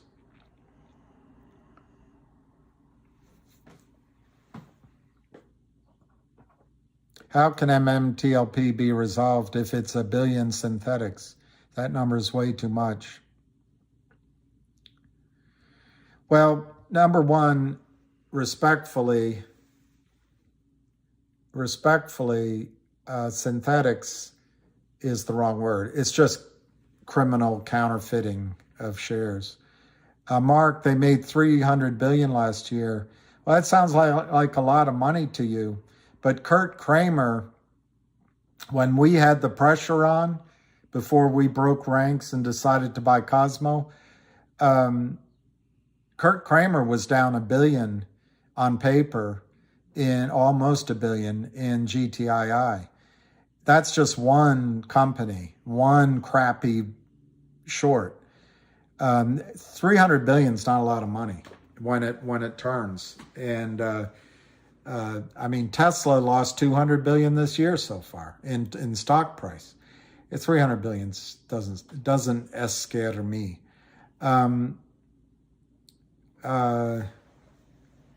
Yes, Bob, logic and co-logic I am. Lovely bird, the Norwegian blue. Beautiful plumage. Grow up, Arthur. That's easy for you to say. You don't have 50 pairs of short pants in your closet. We understand that it is small, Arthur. GTII and CRTD are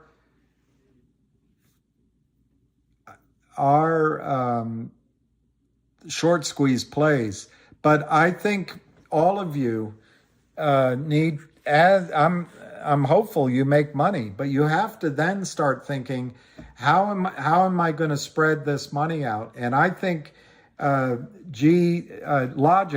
I don't even know where it's trading, is on the verge of not to bore you again, but it's, I don't know where, let me look where it's trading so I can give an accurate price.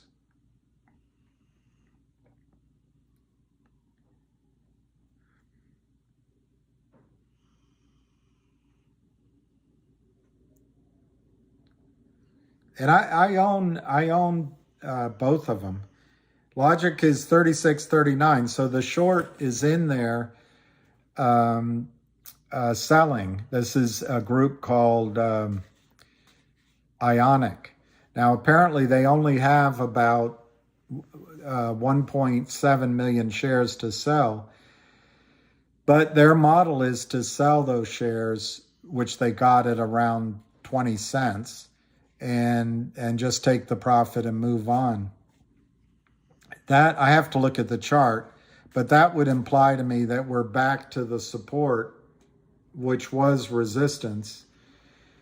But anyway, they're going to distribute very soon. They're going to announce the record date, and they're going to distribute on the what will momentarily be a shell of Logic.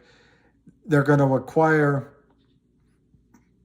a large private wealth management firm, which is just the one of a series of acquisitions, that will have a value of 50 cents per share to Logic. So just that one distribution is worth more than Logic is trading for now. So you can discount it and say, well, maybe the market, because if you still have belief that the markets are a price discovery system, you say, well, the market's figuring it out. I don't think so. I think there is a short squeeze possible in Logic. Also, this group Ionic is just getting rid of their last million or so shares. The stock's already shown you what it can do when they're out of the market, because they were out of the market for a few days based on some restrictions on inside information. Anyway, that's one of the distributions. The other distribution, they're merging Data Logic into the Aubrey SPAC. That's announced. Their first acquisition and the Data Logic value are all there.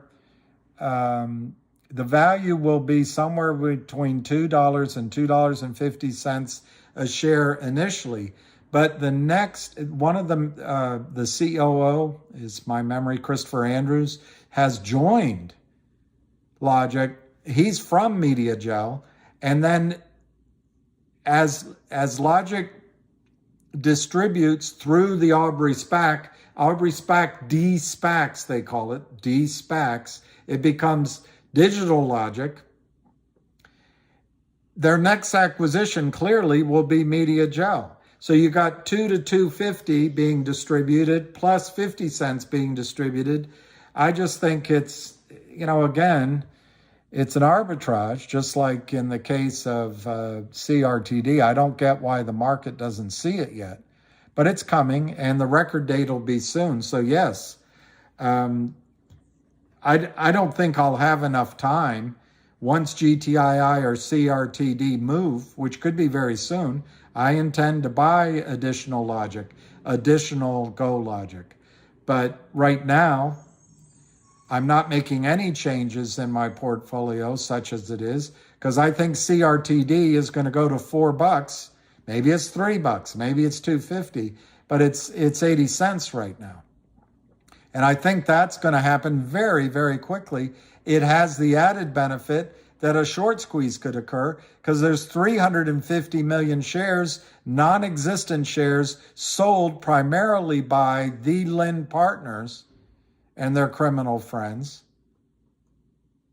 That as soon as physical shares have to be delivered to the transfer agent, I think CRTD is going to have a short squeeze. And you've got Jeremy Frommer doing it. But it's a similar story at LGIQ and GOLQ. It's just I just personally don't have enough money to be in everything. And if I had to pick one stock to buy right this second, it would be CRTD. Behind it would be GTII, because I think both are going to move together. But if I'm buying 6 stocks, I would buy LGIQ, GOLQ. I would also probably buy right now HNRC. It's 18 cents. It already has distributed $1.75, but the view is they're going to distribute another 30 cents. But I don't know. Am I as excited about that? Sure, but it's not a short squeeze. It's not a short squeeze. What can change your portfolio overnight is CRTD and GTII. What else would I buy? I'd buy FNGR, but they seem to be manipulating that. But at some point, if VLIN Partners goes down, you would think FNGR is going to run. FNGR has 3 legs to its stool that are incredible fundamental stories. Incredible. I'd buy FNGR, and then I'd buy Wolf, WULF. I intend to diversify into resource stocks, and there's many of them, but I won't bore you with them, but I can give you 5 or 6 of those as well. But I want to have that transformational event that occurs in a short squeeze potentially. And I don't know what, 2 weeks ago, I didn't know that CRTD was going to be bought by GTII. We knew there were merger talks, but to be bought by GTII in a binding letter, and you've got Jerry Frommer going to run the whole thing, and we knew the OG collection was going to be distributed. I don't know a better management team trying to help you and me and themselves take down the shorts. So, yes, I think you can turn 40 cents of logic into $253 soon in 2 distributions. And over the course of the year, or just a couple of quarters, I think the upside is $4, $5, $6, and then exit the year. They're going to have, now these acquisitions aren't finalized. So none of these things I talk about have zero risk. I mean, there's always risk in each of them. That's why you try to have more than one. But that's like Schaefer. It's the one beer to have when you're having more than one. Anyway.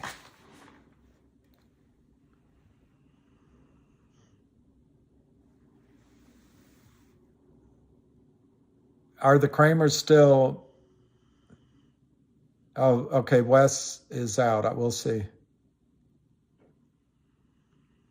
Well, Bob S., I think your large positions... I just talked to Brent yesterday, and I have a lot of confidence in it. The teams are growing. The deal flow is strong. Obviously, each deal is a different pricing decision. So, you can quibble here or there, but the overall direction is strong, really strong. And I think there's a lot of exciting things in both. And I also think the market is going to shift to some of these companies that have strong earnings and revenue projections, and you're going to start seeing multiples show up. So I love both Logic and Go Logic.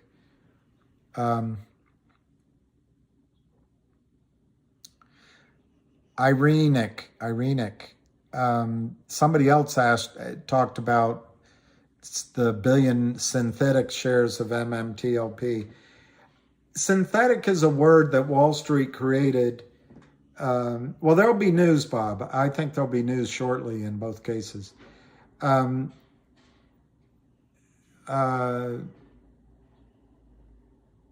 I see them both as more steady.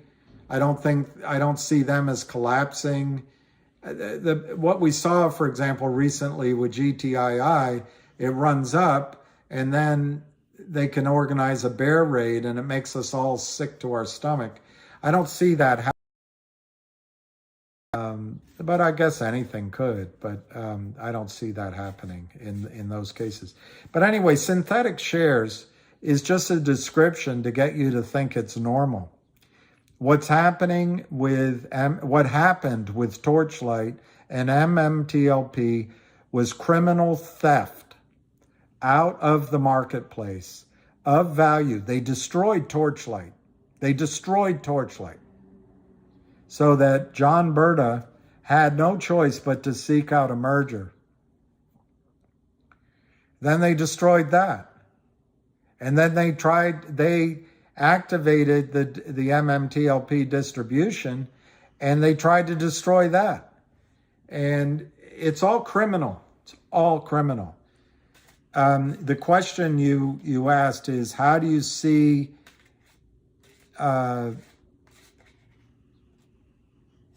I forget how you phrased the question, but how do you do it without a lawsuit? The longer that these lawyers are involved, in my judgment, it's more likely the only way is to go through lawsuits. Because when lawsuits are filed, when discovery's asked for, when judges are assigned, on the other side of that is risk. And so brokerage firms are not going to settle until they can limit their risk. They're not going to make offers to buy shares unless they have a guideline that protects themselves from jail and from legal risk. And that's, to me, that's the problem going down that route. But that's, everyone gets they're hot and they want to get something done. I want it immediately. We're all in this generation, immediate. No one takes time to realize that, you're talking about, I don't know, I had pictures. I don't know if I have them here.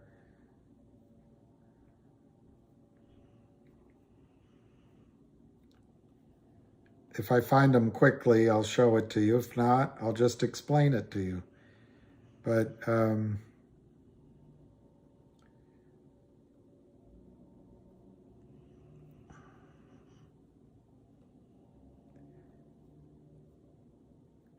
man, I download a lot of things and then I don't have any organizational skills at all.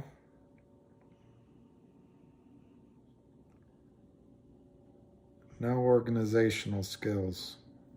All right, let me go to find it again.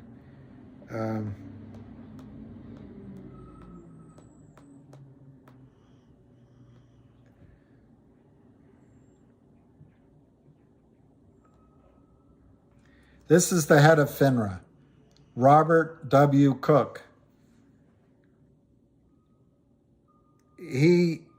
He actually served at the SEC. He was a partner at Clearly, Gottlieb, and Steen and Hamilton. He's a lawyer.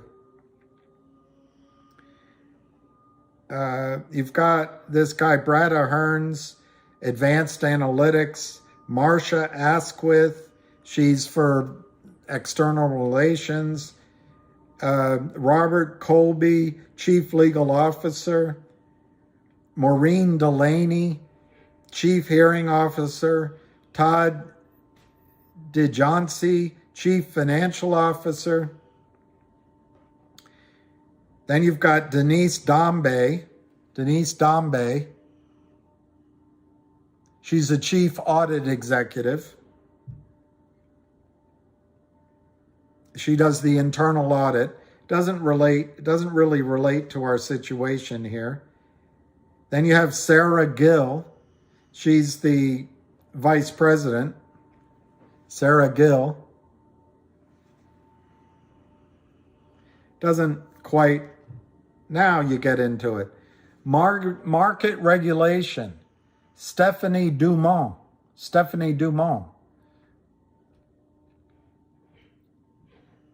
Extensive oversight of the securities market through innovative automated surveillance that assesses billions of market events each day. Automated. So remember, when MMTLP, all they had was automated data, and they don't pick up on this criminal action in the automated data. Anyway, she previously was director of capital markets policy at FINRA, but she was in the office of the general counsel. She's a lawyer. She's not a financial person.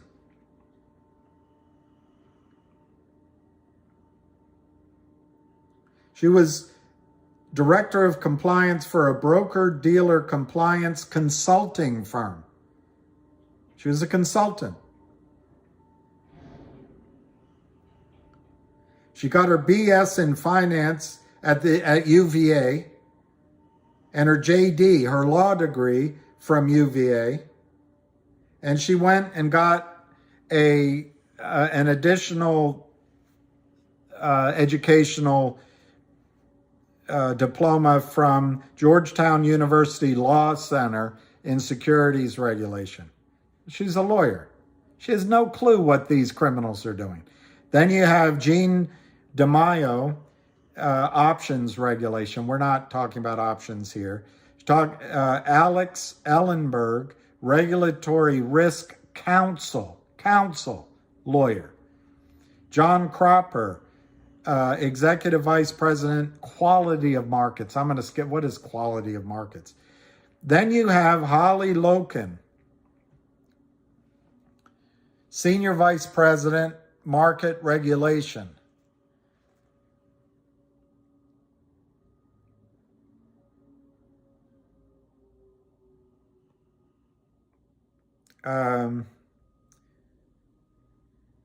Leads the surveillance, research, methodologies, and governance business unit, which includes research and statistical analysis, data analysis, market regulation, surveillance, and data governance. Design and governance of sophisticated market data and automated models.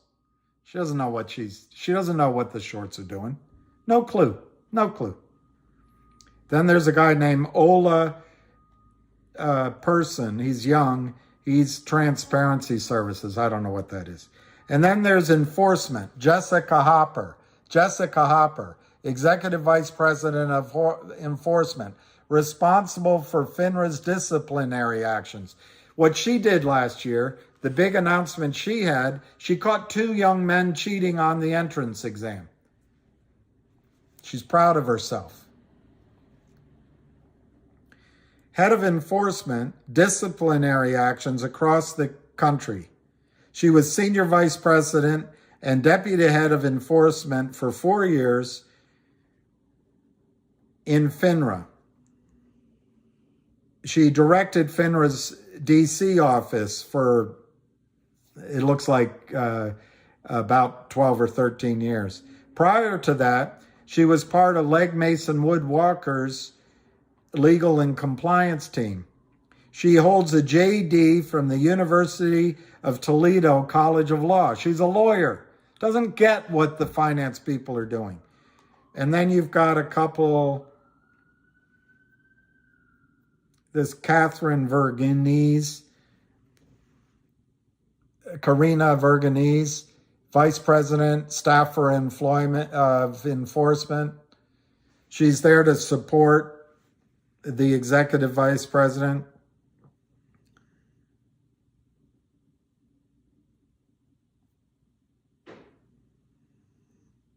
there's some lesser things here. Then there's member supervision. This guy, Greg Rupert, member supervision, which means broker-dealers. He has a JD from the University of Pacific's McGeorge School of Law. He's a lawyer. He's a lawyer.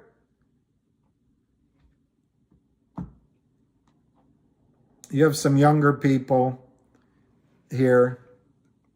Ornelia Burgon, member supervision. Carrie Gendon, member technology. Examinations, that's the tests.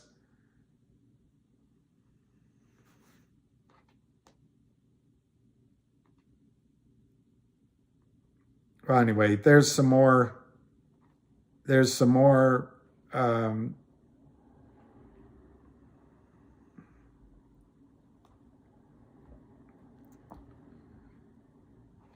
Rania Washington.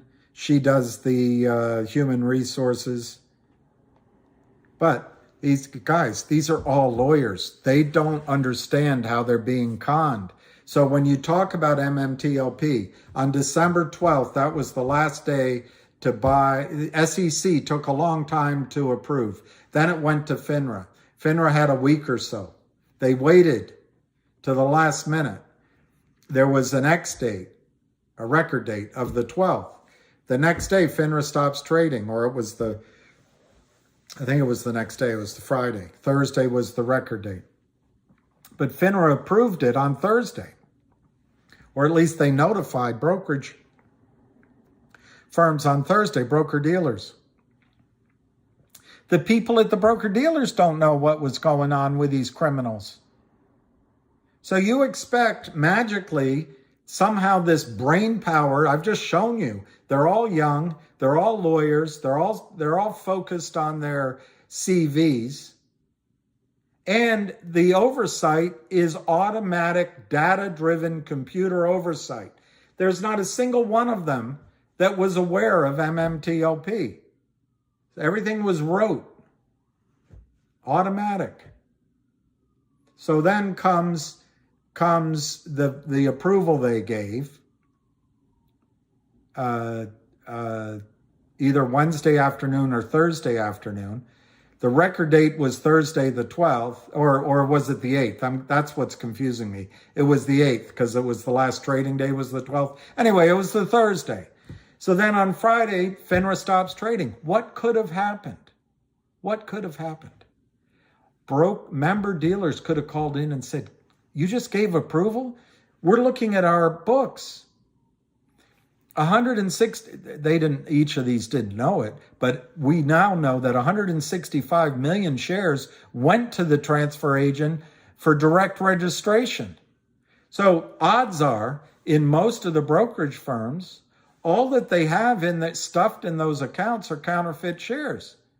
Well, you're expecting that the person on the compliance side of the brokerage firm, the risk mitigation side, the operations side of the brokerage firm, knew this situation. Well, they have hundreds, thousands of positions. They didn't know.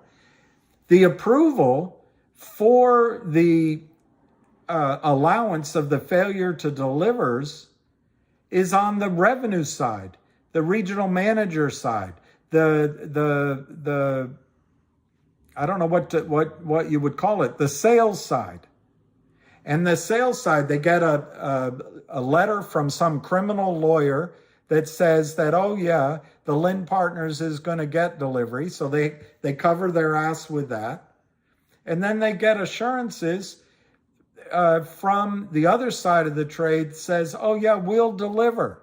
Yeah, right now we don't have it, but we'll deliver their shares. So the revenue side of the firm says, okay, take the trade, take the trade, take the trade, take the trade. They take your money, they stuff it in the accounts, they expand their assets under management, they expand their fees, they get to charge interest, and they get to charge commissions. It always worked before. Why? Because you all, we don't go in and ask for our real shares all at once. effectively, the system created a distributed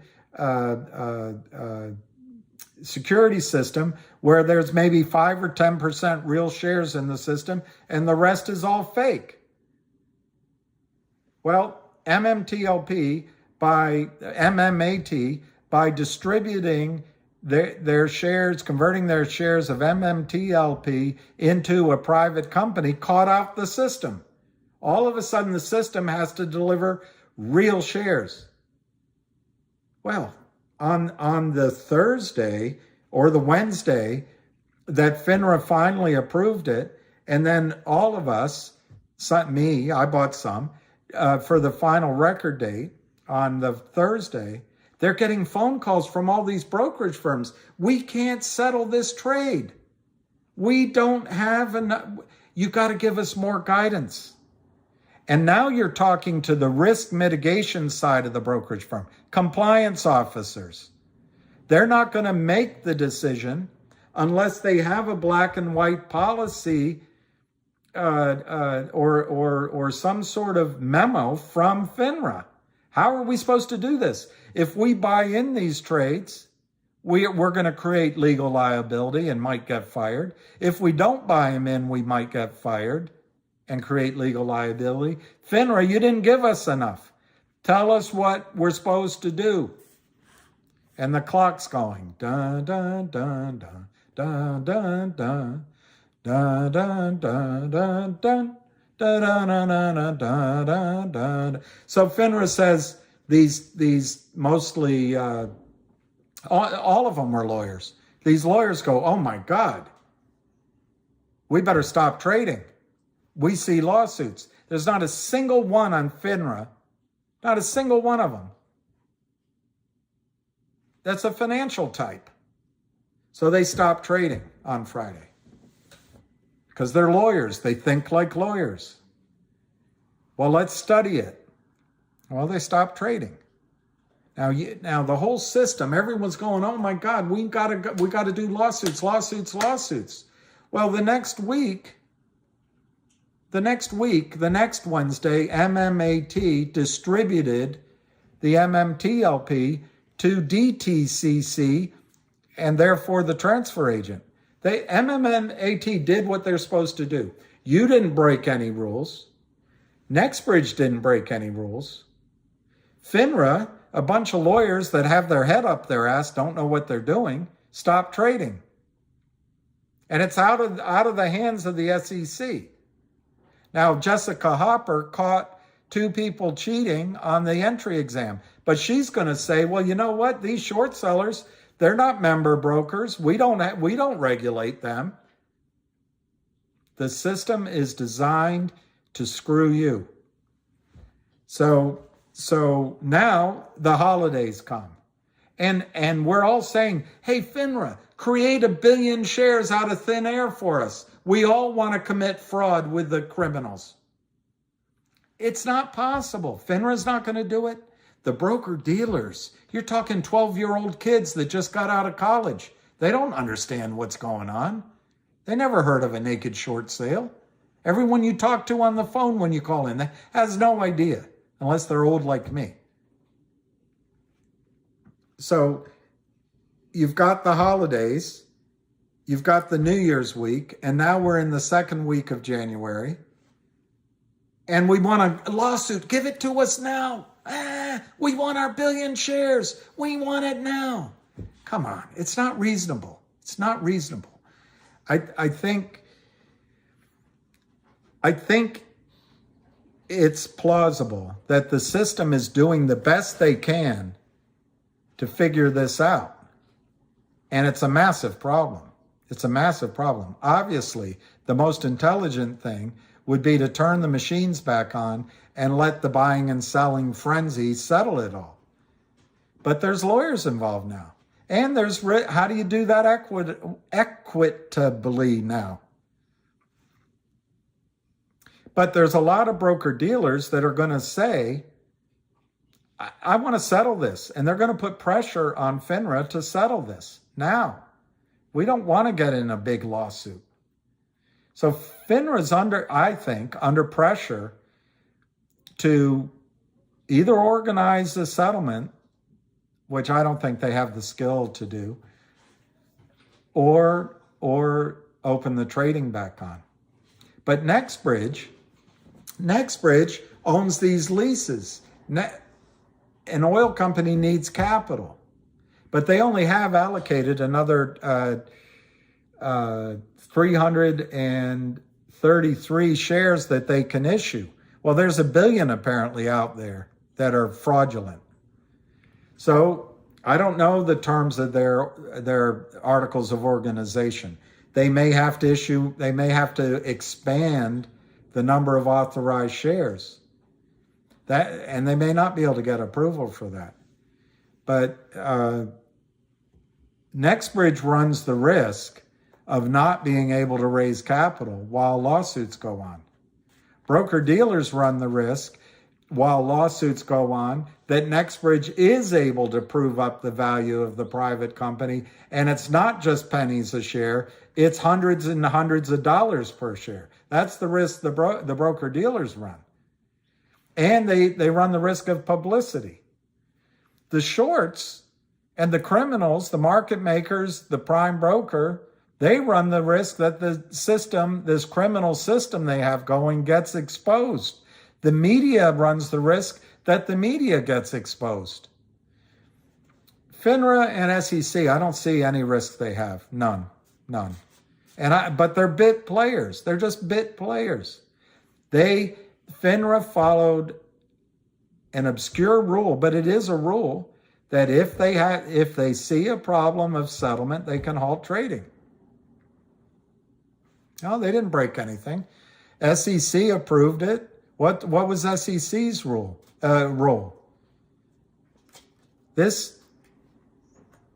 Everyone acts as if this fraud is new. Oh my gosh, we didn't know about it. Well, everyone knew about it. At least everyone in our community. It's happening in all these stocks. So I just really, I understand everyone's urge. Let's go for the lawsuit. But the most obvious thing to me is a global settlement. That requires, after the lawyers prove to each side how smart they are, and after they glom onto it, they're going to find out some weaknesses. The weakness that the lawsuits are going to have against the broker-dealers is arbitration clauses. Every one of you signed an arbitration clause when you opened their account.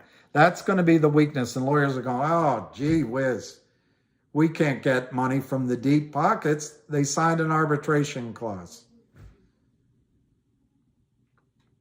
I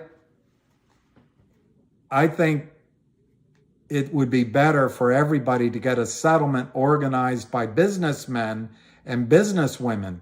NextBridge, MMAT, the senior people at the broker-dealers, and believe it or not, the criminals are businessmen. They're mostly men. Get around a table. It's going to be expensive to the broker-dealers, to the criminals, to the prime broker, and ultimately to the DTCC. But it's the way to do it. Anyway, I'll shut up. I'll shut up.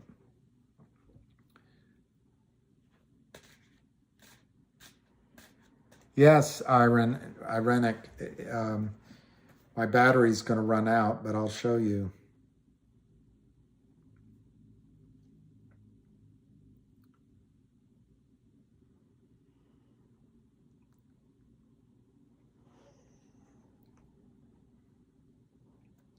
At 10 a.m., GTII announced they've received written update on Wildfire Media Corp. Audit status and extends closing date to March 31.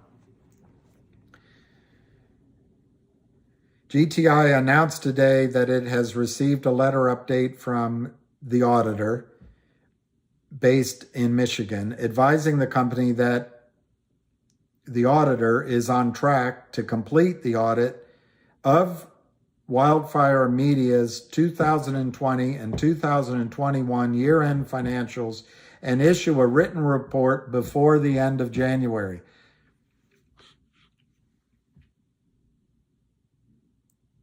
The 2-year audit is the due diligence condition in order to finalize the acquisition of Wildfire and 1-800 law firm brand. In order to keep the process current, the GTII signed an extension through March.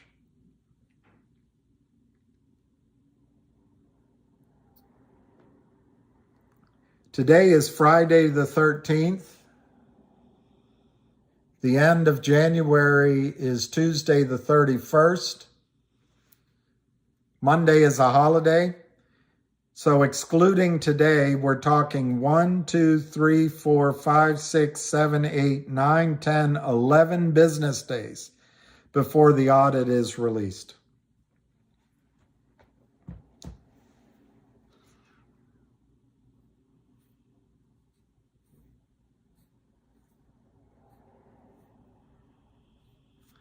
I think Steven Rosenberg, I've seen some of your stuff, and I admire your fight. I think you and I both have a problem. We're older white guys, and no one's going to listen to us. But I admire it. I think it is outrageous. I don't think you should keep quiet about naked shorting. I get told all the time that this is a hopeless thing I'm doing. The powers that be are much more likely to listen to young women or young people that don't look like me. I don't know why. That's just the way it is. I'm a kook. I'm an old guy. But Stephen, what I believe was happening, and I think it continues to happen, and I think it started, unfortunately, since I'm a Democrat. I think this, I don't know what to call it, but there used to be people you could look up to, and there used to be there used to be Woodwards and Woodsteins. There aren't anymore. There used to be regulatory bodies. There used to be law enforcement. It isn't anymore. And in the financial world, I hate to say it, it just got, the laxity started under Bill Clinton. And it's gotten progressively worse under every single administration. And there's just too much money to be made in fraudulent, naked short selling. And it's made by Goldman Sachs. It's made by all the big firms. They put the risk arb desks outside of the broker dealers so that they could get FDIC insurance and be rescued by you. And then Goldman goes and buys the government, puts the cat in front of the cream, and donates largely to the Democratic Party, but it's also to the Republican Party. To me, the only person they were unable to buy is someone who Christina Vanderhoeven calls odious. She is the editor of the Nation, and I admired her husband who died. But because he's odious, no one takes him seriously in the power halls. In fact, they gang up on him in all the power halls of the FBI and elsewhere. And I can't tell you, Stephen, I find the status of the United States of America frightening, because it's okay to break the law. Do you ever remember the term ends justify the means? Sal Alinsky and the great Republican young adulthood of one of the presidential candidates who follows Sal Alinsky, at least his methods. This is what passes for governance now in this country. So, Stephen, it is outrageous. it's fighting an uphill battle because no one in government cares. They're all bought. Maxine Waters blowing kisses to FX, Sam Bankman-Fried. She's bought. How did she make all of her money? How did Nancy Pelosi become so wealthy? Although she started out pretty well off. How did Joe Biden, who had no money, has only worked in government, become a 100 millionaire? I don't know. I know the odious president, I guess a lot of people think he was corrupt and was making money off of the government, but he had to sell his hotel at a loss. He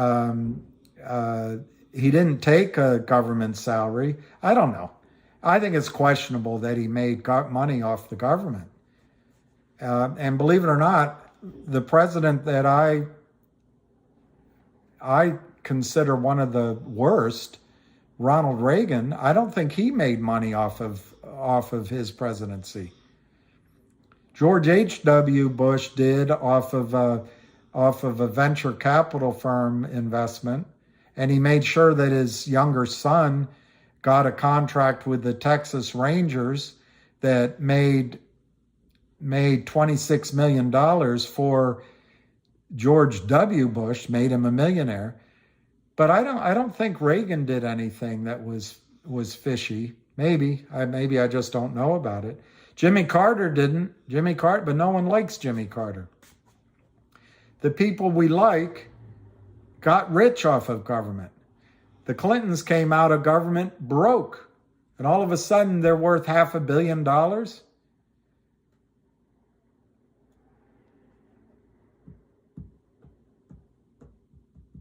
I don't know what to tell you, Stephen. I think it is outrageous. I think the fact that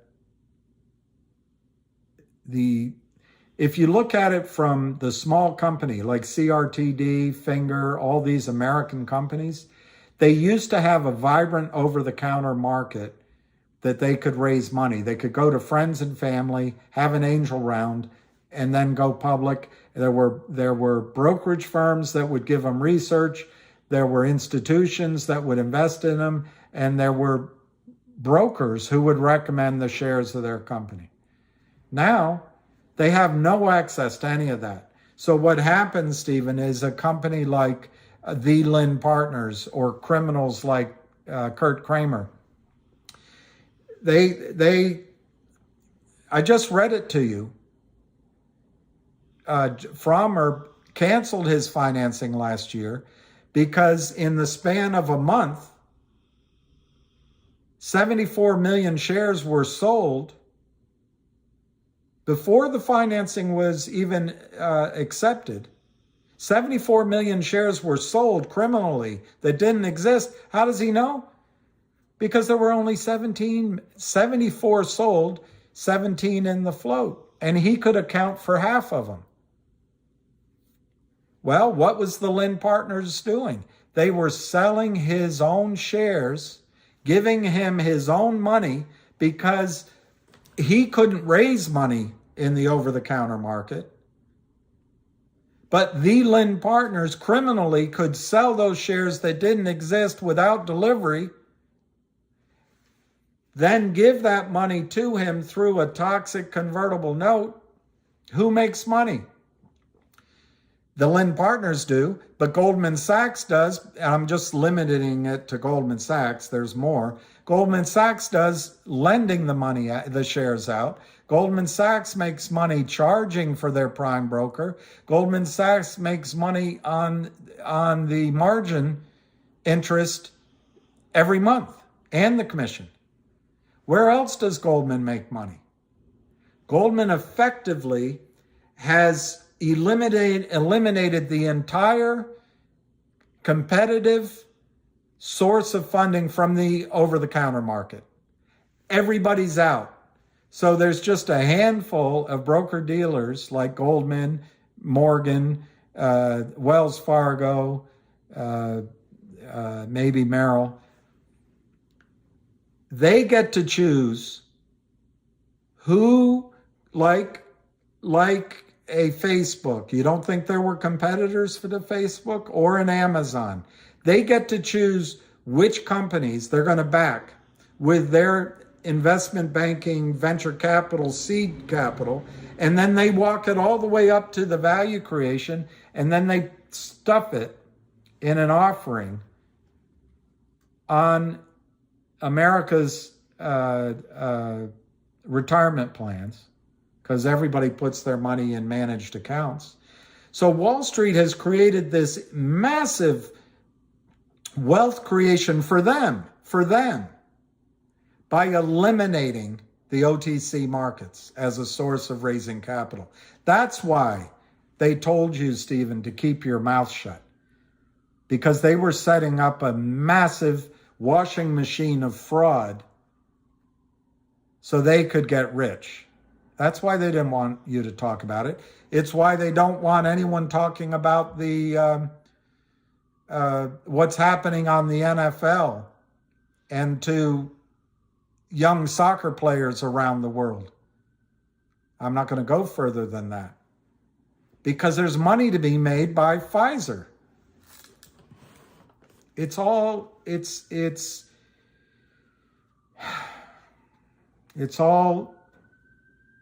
depends on what the definition of is. Our country has been taken over by lawyers, and lawyers don't care about what's right. They don't care about morality. They care about what's been entered into evidence and whether they can win. And then they'll take what's entered into evidence and they'll spin it another way. Because there's always a different way of looking at it. It's all about winning. Something happened to our country. Something happened along the way.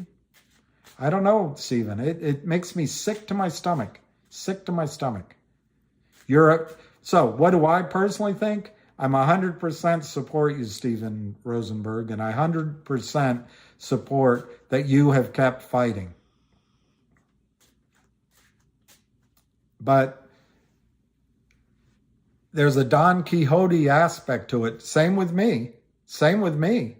Don Quixote aspects, like, what are we going to accomplish?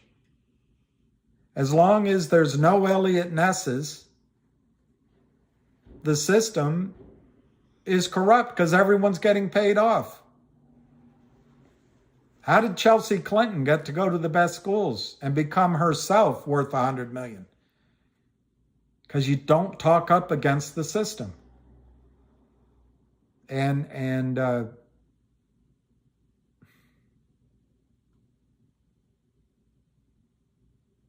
I just got the Washington Post. Used to be the best paper in the world, and it still is good.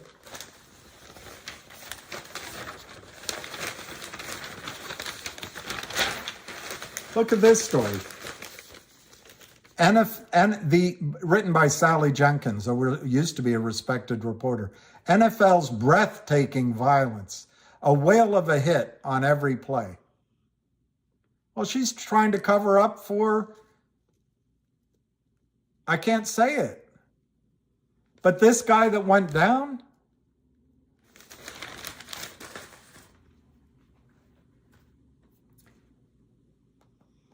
she's blaming it on the violence of every hit.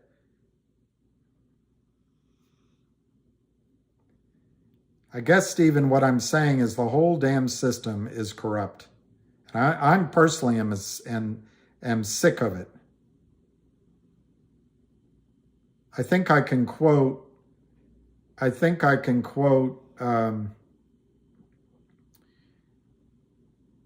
somebody else without violating.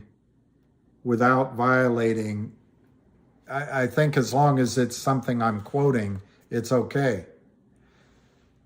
Experts are entirely baffled over what's been causing hundreds of athletes to suddenly collapse. But they are absolutely positive it's not what you think it is. Well, this is what Sally Jenkins is trying to do, is come up with an alternative to what we all know what happened.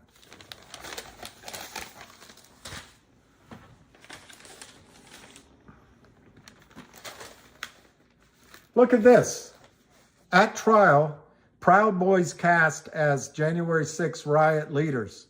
You know, I live here. I walked down there for 2 previous gatherings, and I walked down early with my dog a couple of days earlier. It wasn't Proud Boys that did this. It's that the other group I'm not going to mention. They were down there behind police barricades as I walked before, a couple of days before, wearing their black over things. I said to myself, I'm not going down. And I didn't, thank God. So, Stephen, I don't know what to tell you. I fear for the integrity of the United States system. I will also tell you, Stephen, that I think one of the things they're worried about. I did an internet examination, and I'm going to use numbers that I remember, and I admit I just used data that came off the internet, which is highly unreliable. But it said something like the wealth in the United States is $120 trillion. That's what I remember. And I looked up DTCC, and the wealth there was 80 trillion. So the difference between 80 trillion and 120, and I'm talking financial assets, by the way, financial assets. This is what I remember. But the question is what scares the heck out of me, whatever the actual numbers are. So DTCC has 80 trillion supposedly in real assets.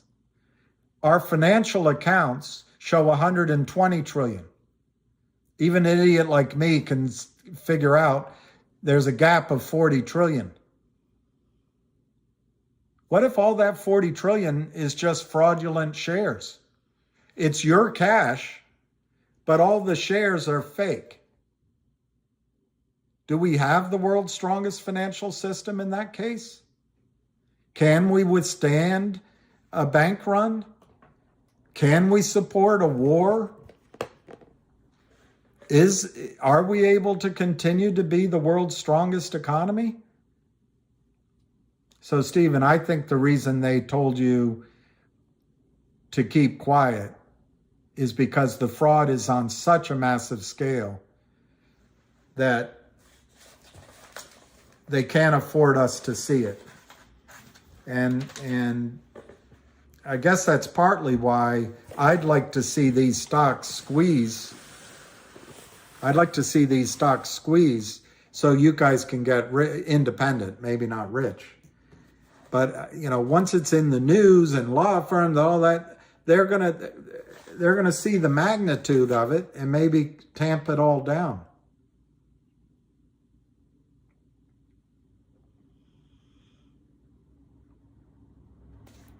Anyway, hey MKC. TNXP. Okay, TNXP.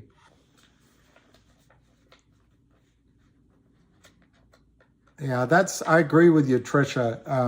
I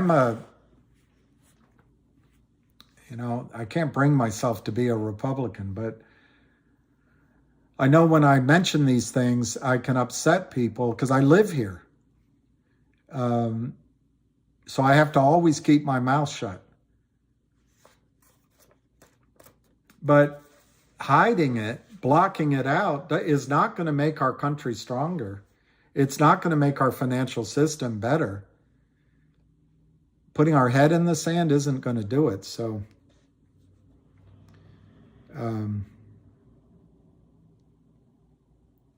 look, I just saw this the other day. I said, sell COSM at 450.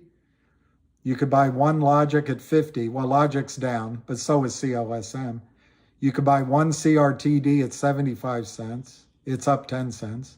You could buy one GTII at $1. Well, GTII is down. You buy one Wolf. I think Wolf's up a little bit. And you could buy, I think, 60 DBM at 0.025. That's down. But then I wrote in red my targets. Logic 350, CRTD 750, GTII 7, short-term targets, short-term. Not the squeeze. Wolf 20 and DBMM 250. So I guess I was right, sort of, on COSM. Logic's down, but I still think it's going to do it. It's just gotten cheaper. GTII, for some reason, is cheaper. CRTD is more expensive. Wolf's somewhat more expensive. DBMM is cheaper. Just vote for Trump and don't tell anyone. I don't think they're going to let Trump run. I think we're going to have to, hey, Key, I think we're going to have to vote for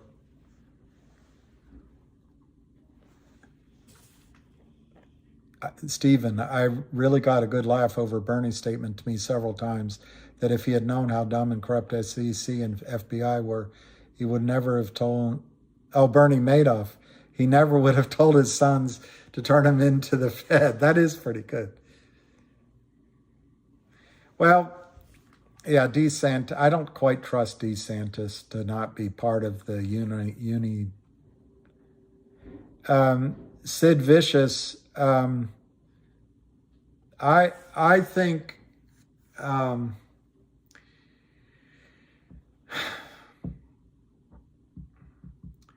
number one, I'm not as positive as I was that we're going to get full-on squeezes, but him is. So I'm still hopeful that we're going to get massive squeezes in these plays.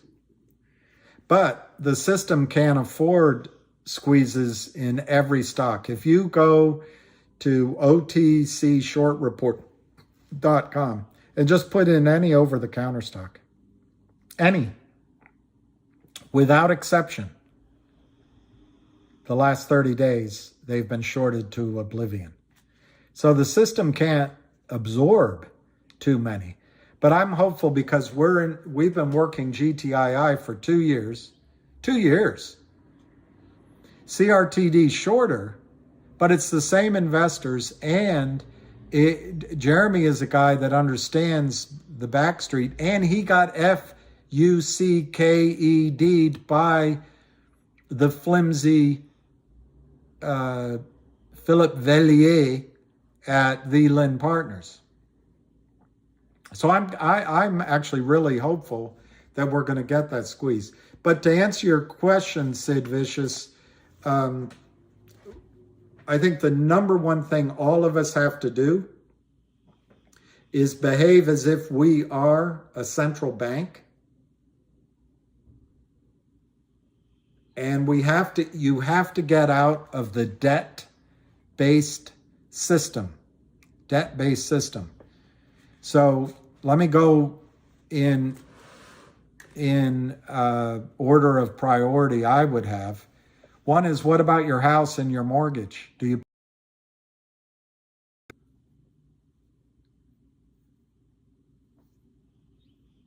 I'm torn. I think the government will do something to keep your mortgage affordable. On the other hand, why would the next iteration of the financial system protect you in your mortgage? I don't know. So that's a question mark. What I am worried about, Martin Armstrong talks about, and it's happening in Florida right now in the condos, is how expensive it's going to be to maintain your real estate. Taxes. Martin Armstrong says that governments are going to have to tax real estate.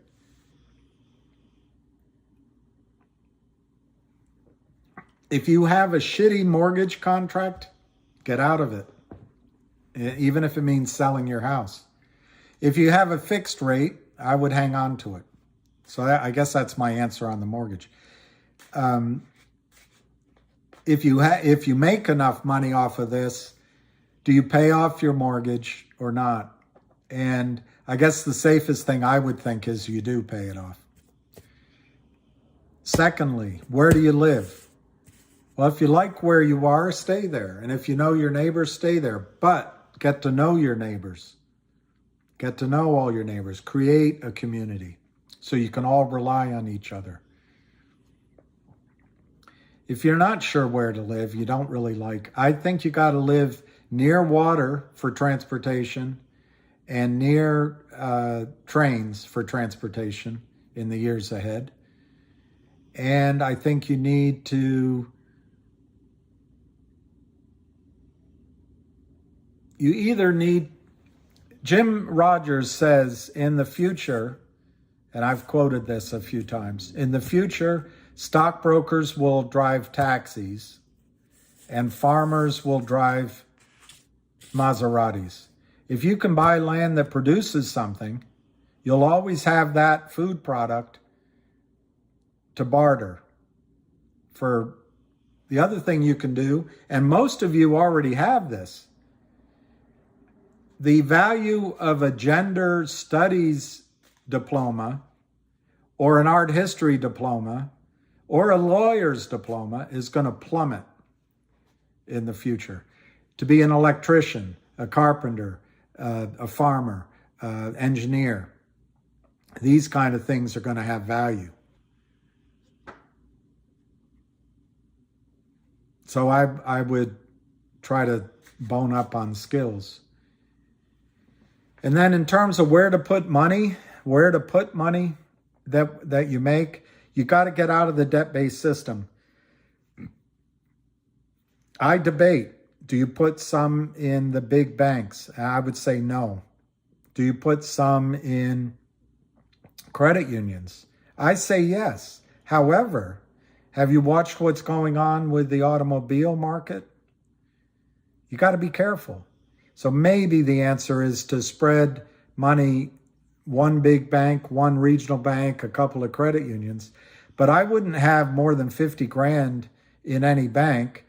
If you have 100, I think they'll haircut, in a crisis, they'll haircut 10, 20, 30% of your account. They might give you stock in the bank. So I would try to keep your cash positions low. I would have cash at home. Dollar bills, $5 bills, $10 bills, $20 bills. Nobody's going to have change in a crisis.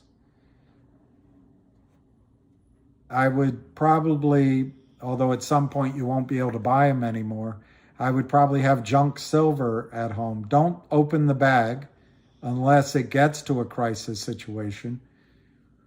But you can spend a silver dime or a silver quarter for a gallon of gasoline or a full tank of gasoline much more easily than a bar of silver or a bar of gold. I would buy silver and gold, but I would do it in different ways. Physical gold and silver you want, but if you buy it, don't tell anybody you bought it. It'll get stolen from you. Silver is heavy as hell. Gold is, but it's worth more right now. But silver's gonna go to, in my opinion, $1,000 an ounce. Gold will go to $40,000, $50,000, $60,000, $100,000 an ounce. But don't think you're going to be rich when you hear those numbers. A big part of that is the dollar is going to go in the toilet. So your goal over the next period of time, in my judgment, you can change your financial situation with CRTD, GTII. But then, as Mark Farber has pointed out, over the next period of time, the next 10 years, 15 years, if you start with 100% in your account and you end up with 70%, that's going to be better than most people. Most people are going to lose everything. Most people are going to lose everything. I would buy resource companies on the market, anything from oil and gas to copper, mining companies. But you got to be careful. They get shorted as well. But I think that's the future.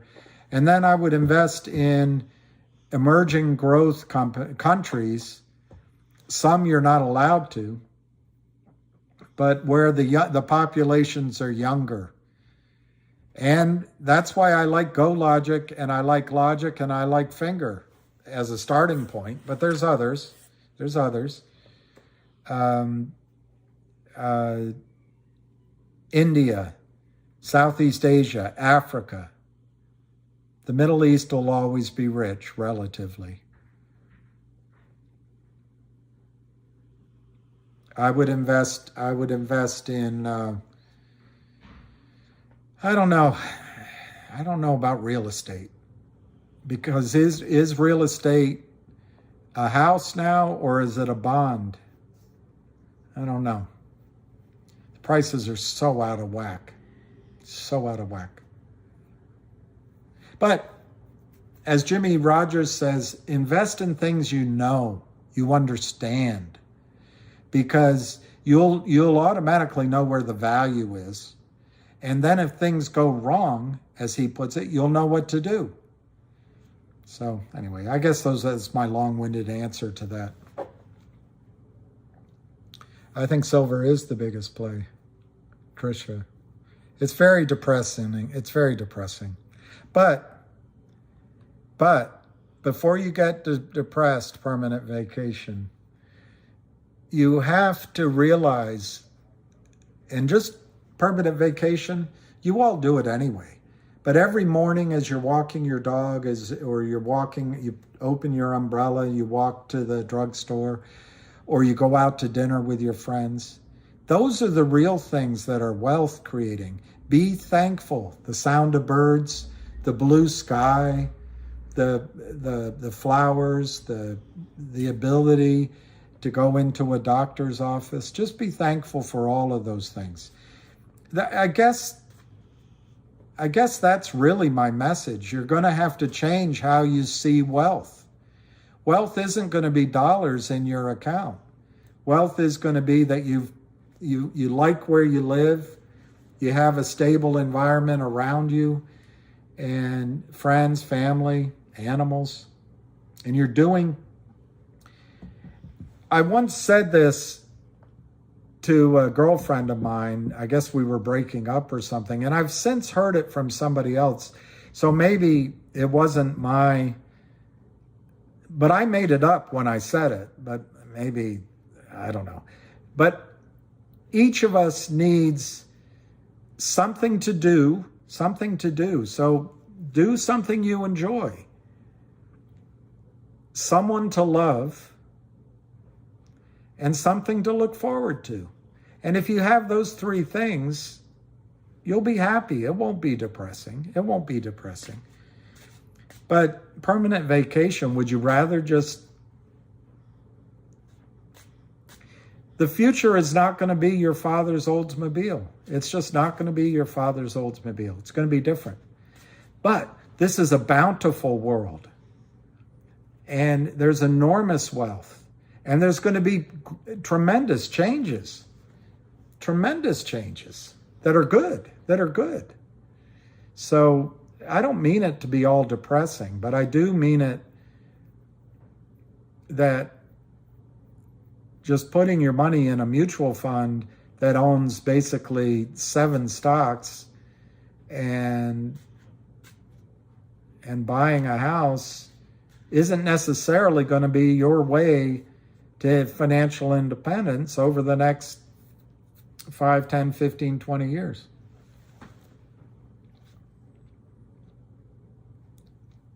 That's right, Linda. All the crooks are in the Northeast. But you know what, Big Al, Alabama? Most of the water in the United States that you can use is to the east of the Mississippi. And a lot of water is in the Northeast. I know, I'm a damn Yankee.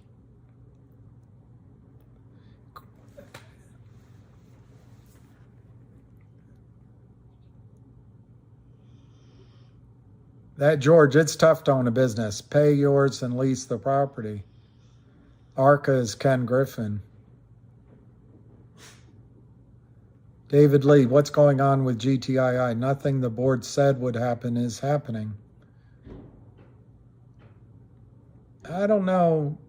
I'm not 100% in agreement on that, but I will admit everything is taking a long time.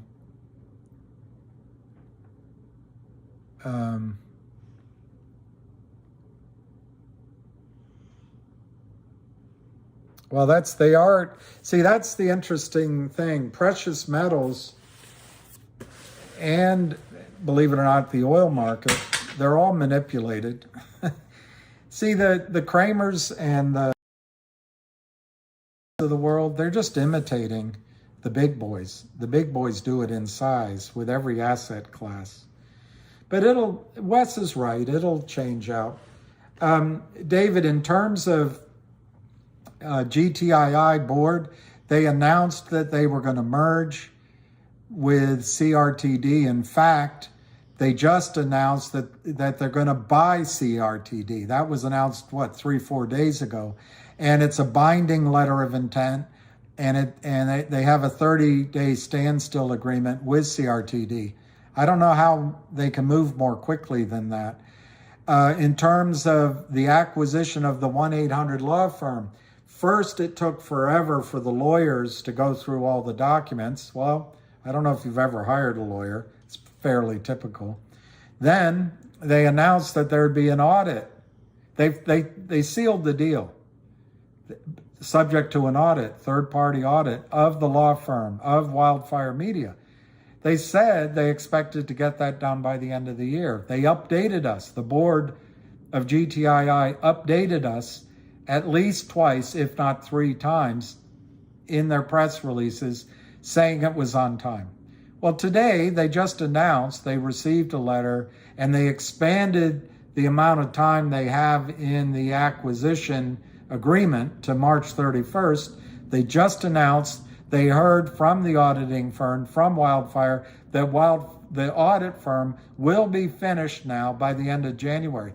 Well, you could say, well, the board isn't doing anything they said they can do.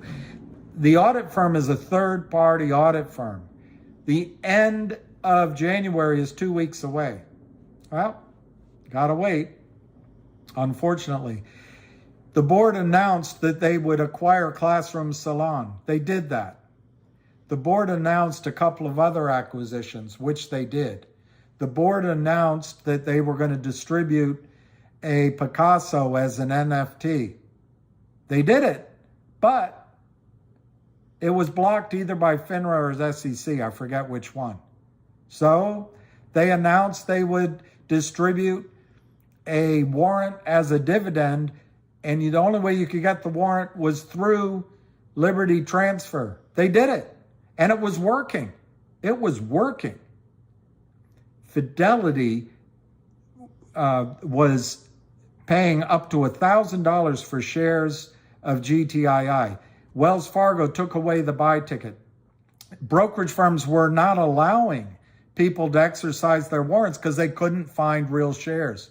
But then we decided collectively that GTII wasn't talking to one guy, and therefore we should go to COSM, much more honest guy.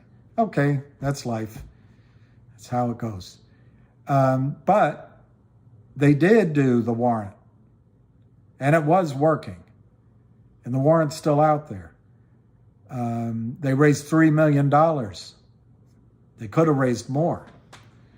They announced that they were going to distribute a different piece of art as an NFT, but that also got put on hold because of the regulatory bodies.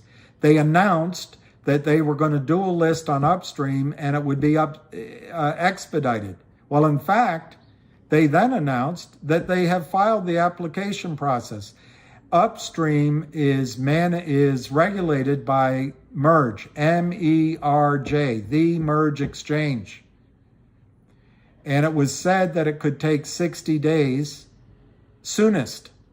Well, they did it in November/December. Here we are in January. So we should find out. The board did everything they could on their end to apply for dual listing on Upstream. It's pending. It's an approval process.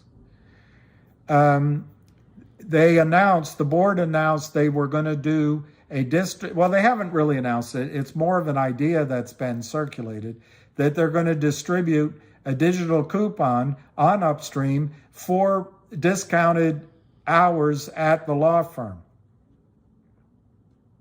Well, the law firm hasn't closed yet. But it's not the board's fault, I submit to you, that the audit, which is third party of Wildfire, not of GTII, is taking a little longer. Right now it's two weeks late, and they just said they need another 2 weeks. And January might be a 5-week month, so call it 5 weeks late. Well, life is such. But the board's working on that, and I think you'll see that digital coupon. What else did they say? They said they were going to hire West Christian. They did. They didn't say they were going to hire Sharontel, but they hired Sharontel. The board, most significantly, David, has never, like the Greek CEO at Cosmo, the board has never sold shares to raise money for their own benefit to the short sellers. Never done that. So I don't know if they said they would never do that, but I would say that that's a positive action that they have not done. They've had 2 or 3 or 4 chances, including when Charlie Mayo called in and said, "Hey, Reiki, I've had a talk with the boys. We've worked through some numbers."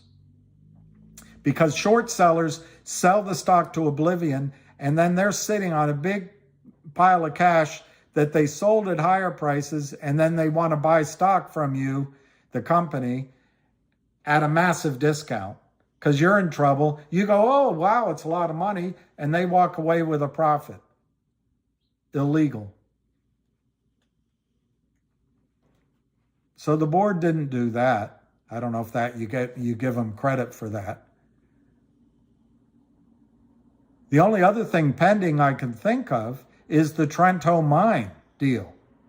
Now, the Trento mine deal they announced, I think in December of 21. It might have been longer ago. They put in the press release that they were going to be buying 40% of the Trento mine with a value in the ground of $15 billion. They also put in that it was going to require $350 million financing, international banks. It's a Chilean mine, banks in London, banks in New York, and a gadfly named Sean, an ambassador, Sean, can't remember his last name. So the board's been working the acquisition of the lithium mine, Trento mine in Chile, which also, if acquired, will be in full production exiting 2003. But this is an international, multi-government, multi-bank, needing a third-party geologic verification of the assets. Many players. And here we are, I don't think more than 18 months from when it was announced. But it hasn't happened yet. So the board doesn't do what it says it's going to do. Well, I'm willing to bet that deal's going to go through. And I'm willing to bet they're going to own more of the Trento mine than they originally projected. But if I'm wrong, I'm wrong. But the process has been ongoing. Now, they had to file with the SEC because they have to dot everything properly, the board of GTII, saying, "Hey, we didn't get it done within a year. We're not sure we're going to get it done." I think it's exciting news, but okay, the board didn't get any of the things they said they'd do done. Well, that's a gigantic acquisition. And in my experience, these big things are hard to get done and pull across the finish line. But what if that comes in, David?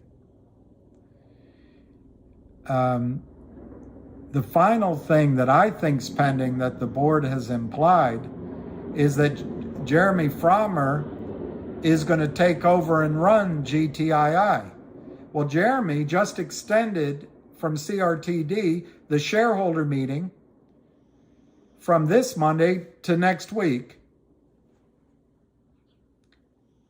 GTII is going to buy CRTD instead of merging, because a merger would involve a year or two audit, just like it is the merger is happening with 1-800 law firm, just like the potential merger with Trento Mines required a third-party geologic report.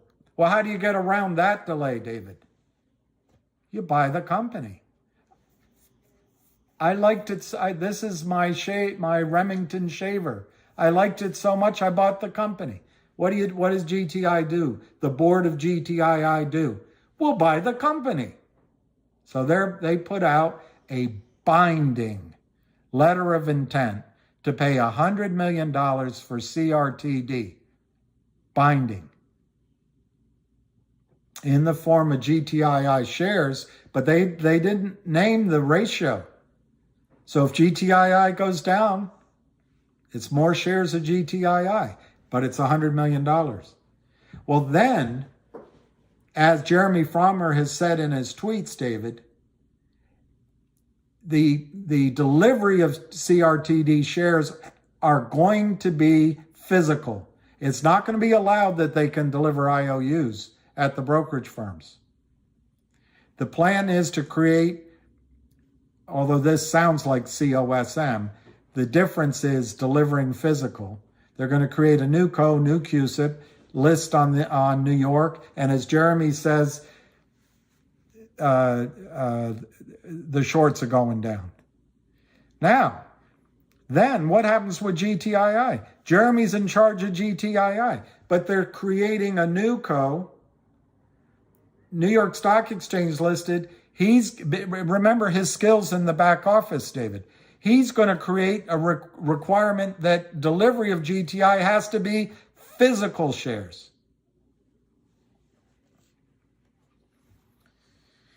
And then I would say, if you check, David, unlike what was presented to us by one gentleman, GTII, because of the rules, can't speak to one investor.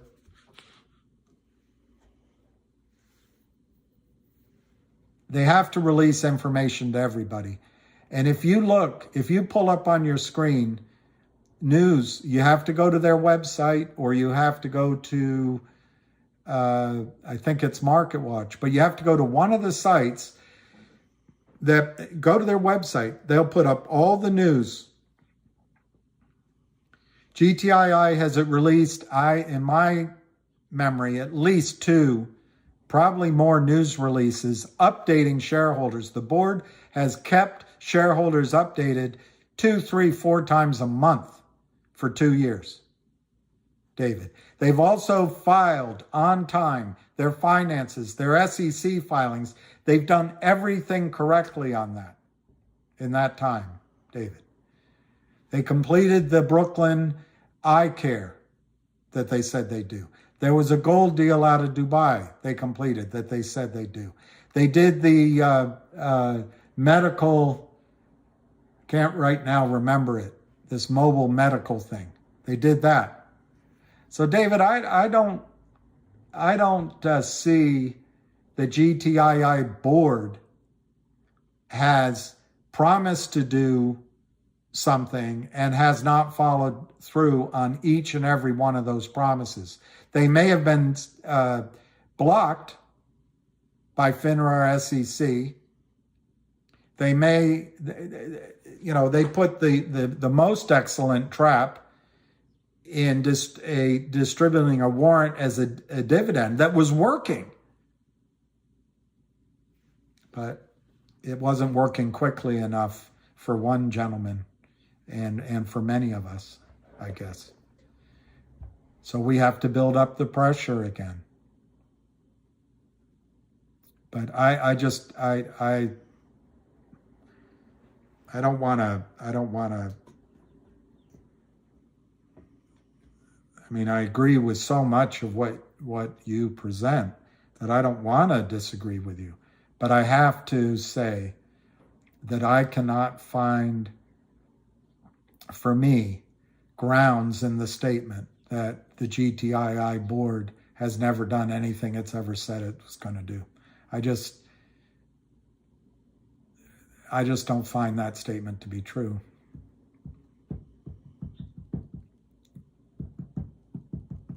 Well, that's Faith Racer. I'm with you on that.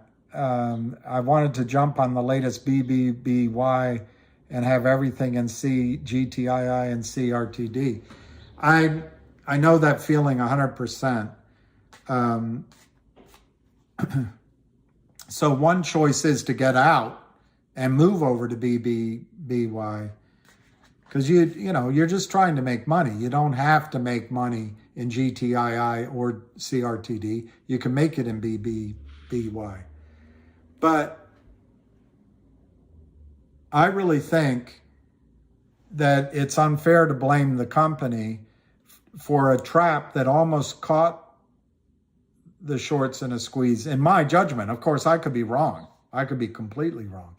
But I think the pressure was on when the stock was $6, $7, $8. And then we just voluntarily said, we're going to take the pressure off. Let's open up the valve, take the lid off, and let's go over, because COSM, that's an honest CEO and an honest IR guy. I don't know. I don't want to, that's all yesterday. But I think, Faith Healer, we could have had our run, at least in GTII. But, it's unprovable. That's the problem. You don't know. It could have been something else. It could have been, you just don't know. So here we are.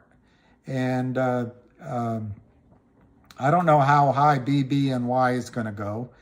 But if GTII squeezes, it could go into the hundreds of dollars. Is it going to squeeze? I don't know. It's like catching lightning in a bottle. But I know exactly. I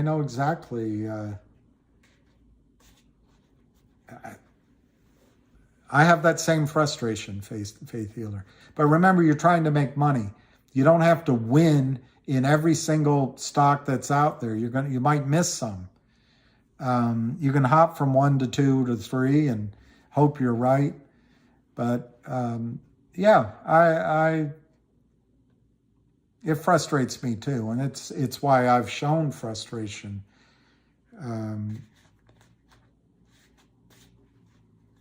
Because there's plenty of ideas I'd like to put money to work in, Faith Healer. So I understand what you're saying. I got my bottle ready, bring the light in.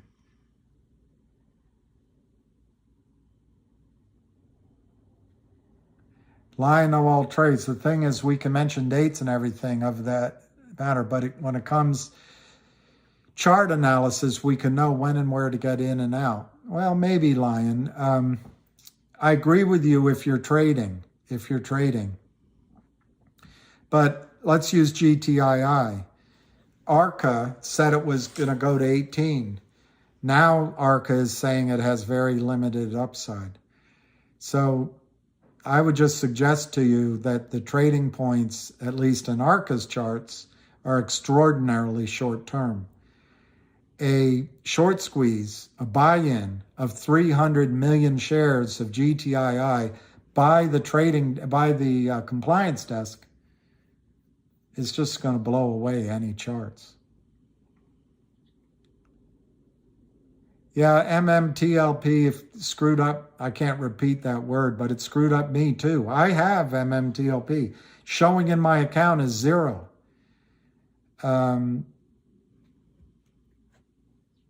We don't know. Oh, he still says 18? All right. All right. All right.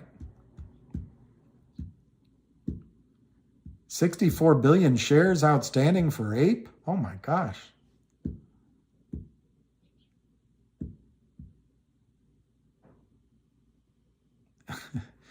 The Fauci ouchie. The Fuchi Uchi. Well, George P., one more economic collapse brings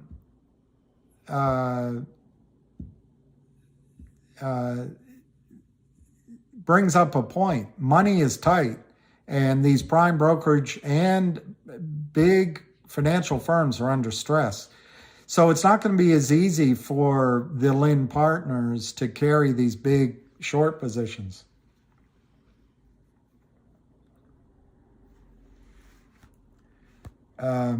That's just part of the algos. I think there will be more opportunities until they decide to announce the official listing. The raid of arrest for those shorts and GTI finally winning. And charts do matter, I agree, but charts do matter very much, particularly when you buy. But I think charts are irrelevant for a short squeeze. That's all I'm saying, for a short squeeze. I spent about 45 minutes talking about MMTLP. What have I done lately for MMTLP? Tom, I think MMTLP, there's nothing any of us can do. I've done some videos on it. I've gone on space calls. I was invited to speak on one of them. I've signed petitions. I've been engaged with some of the process. I think the only thing left I can do is speak directly to John Berta. I went through my records and found my old documents and emails with him, so I could do that over this weekend. I think, I don't know how to say this. I wish I had a better vocabulary. I think we're all being premature on MMTLP. I think MMTLP at the most costs you $12. In my case, it costs $7.60 a share. $7.60. Average price, $7.60. It now shows up in my account as zero. So we can all get alarmed. Oh, I don't have my money in my account. I don't have my money in the account. I wanted to trade. They stole my money. Or we can recognize that Wall Street, 99% of the people on Wall Street have no clue what the criminals are doing. And they got caught in a situation where FINRA stopped trading. Bunch of lawyers at FINRA. And now you got a bunch of lawyers trying to ascertain the facts. The shorts drove it down to $3, and they wanted to pull what they did with COSM on that Friday and that Monday, but FINRA stopped the trading. So the shorts are trapped just like you're trapped. I personally don't, because lawyers are involved, I do not see a quick settlement in MMTLP. I don't think you're going to get money soon. There are no real shares of NextBridge to give you. I don't think you're going to get that. So I think the most likely thing, it's going to be months and months and months of legal wrangling. That's the path they're headed on right now. What's in it for you? The system, you did nothing wrong. They can't steal your money. The system owes you 1 share of NextBridge for every share you have of MMTLP based on a ratio of 1 over 165 millionth of ownership of NextBridge. That's what they owe you. And if the prime broker doesn't pay it to you on the other side of the trade, your broker dealer who guarantees that trade for you owes it to you. And if they can't afford it, the DTCC has to pay it. When are you going to get it? I have no idea. But I don't think just because a month has gone by doesn't mean it couldn't happen through the system soon. But if it goes down the lawsuit route, you're talking 2 or 3 years. Could FINRA turn the machines back on? Absolutely. Now, what do you get? What do you get? Because your finances are FUCKED because you bought MMTLP. What you get, in my judgment, is a share that's worth over $100 a share. If you listen to the one gentleman, he comes up with numbers in the $40 to $60 range a share, but he also came up with one, or relayed one, at $180 a share. If you listen to the insiders on MMTLP, the 3 largest shareholders, they don't want to take below $600 a share. So your finances might be FUCKED, but what if the system owes you hundreds of dollars value of share, and when you get it, it's given to you without taxes taken out? Because as long as you don't sell it, it's a tax-free event.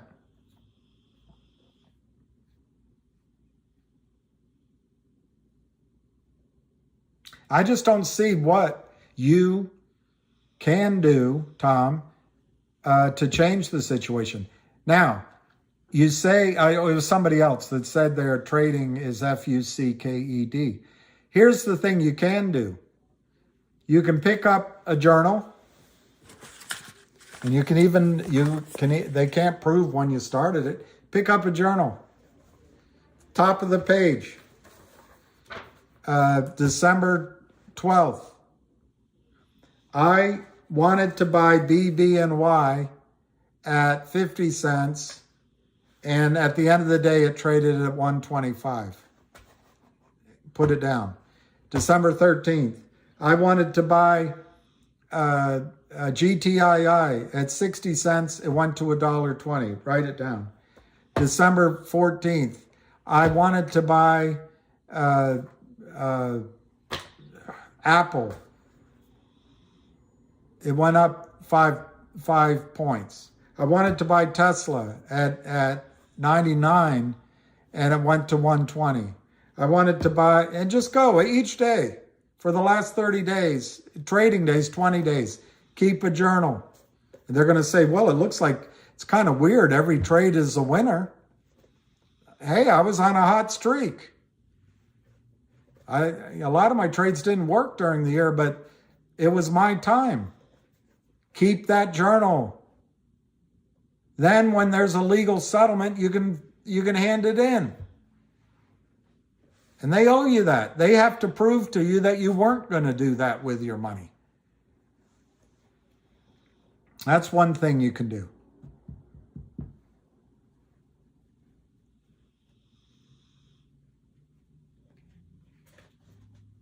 I think you can write to FINRA.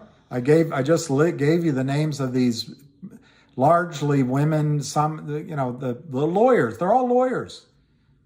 Send them something. But I don't think you're going to get very far with that. But you can do it. You can call your brokerage firm many times so that when it goes to court, the broker-dealers can't say, we didn't know anything about it. They didn't care. You can call into the SEC at noon every single day on the number that you can find, particularly under Ham's Twitter account.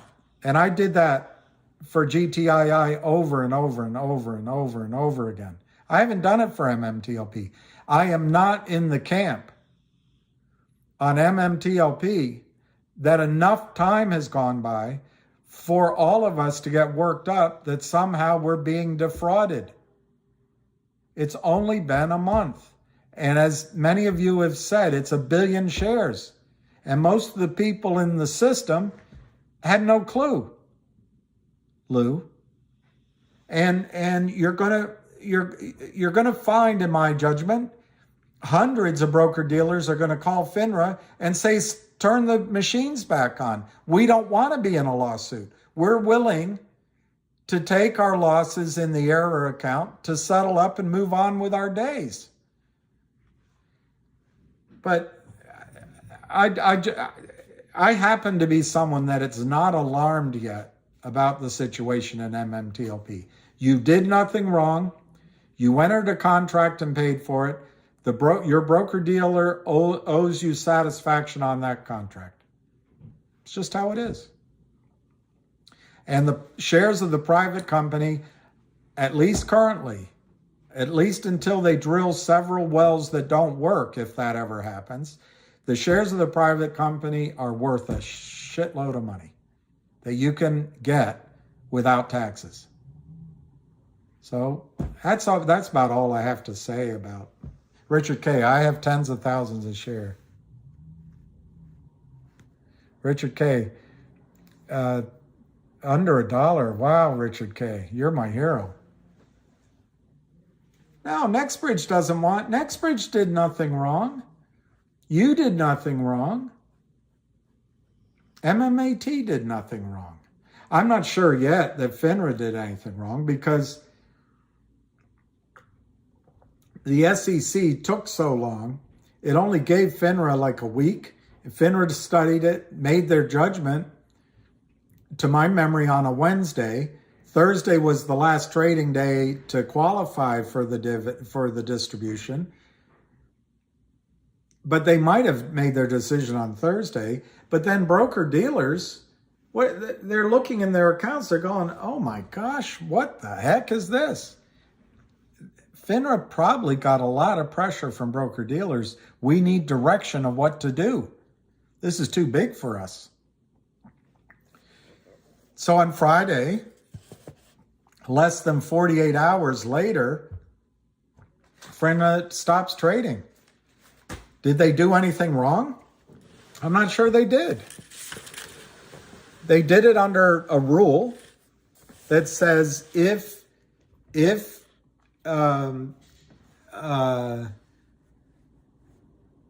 FINRA, in their judgment, felt that there was going to be trouble settling the trades, they can halt trading. Well, I'm not sure FINRA did anything wrong. And I think when lawyers sue FINRA, they're going to find that out. The other thing is, I think when lawyers start suing brokerage firms, Fidelity, TD Ameritrade, unless they can prove fraud, which I think is going to be very difficult to prove, at least the first time around, they're going to say, the brokerage firms are going to say, well, in the case of GTII, Alpine said they were going to deliver. In the case of MMTLP, I have no idea who the prime brokers on the other side of the trades were. But they're going to say, well, we were assured it would be delivered. We didn't get enough notice.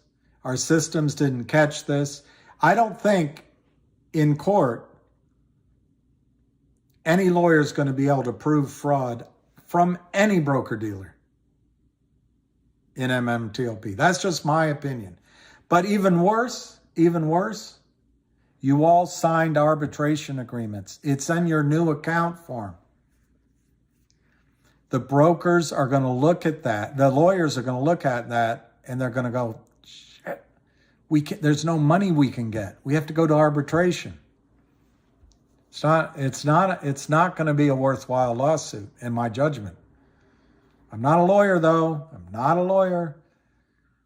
Now, where they might be able to go after is the prime brokers, who do have a lot of money, on the other side of the trades, and go to the brokers on the other side of the trades if they sue the market makers, if they sue for settlement of the trades. That might be, I don't know. I don't know that arbitration clauses mean anything in that situation. They may be able to sue the DTC and the SEC, but I don't see how the lawyers are going to be able to prove fraud against the SEC either. It just sounds like a massive, massive waste of time. Now, the lawyers can sue, definitely, the lawyers can sue the short sellers and the LLCs that sold the shares of MMTLP and Torchlight short. But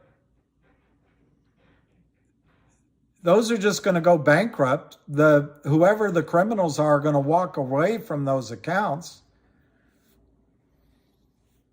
So if there's 100 million in those accounts, I think the lawyers can get that.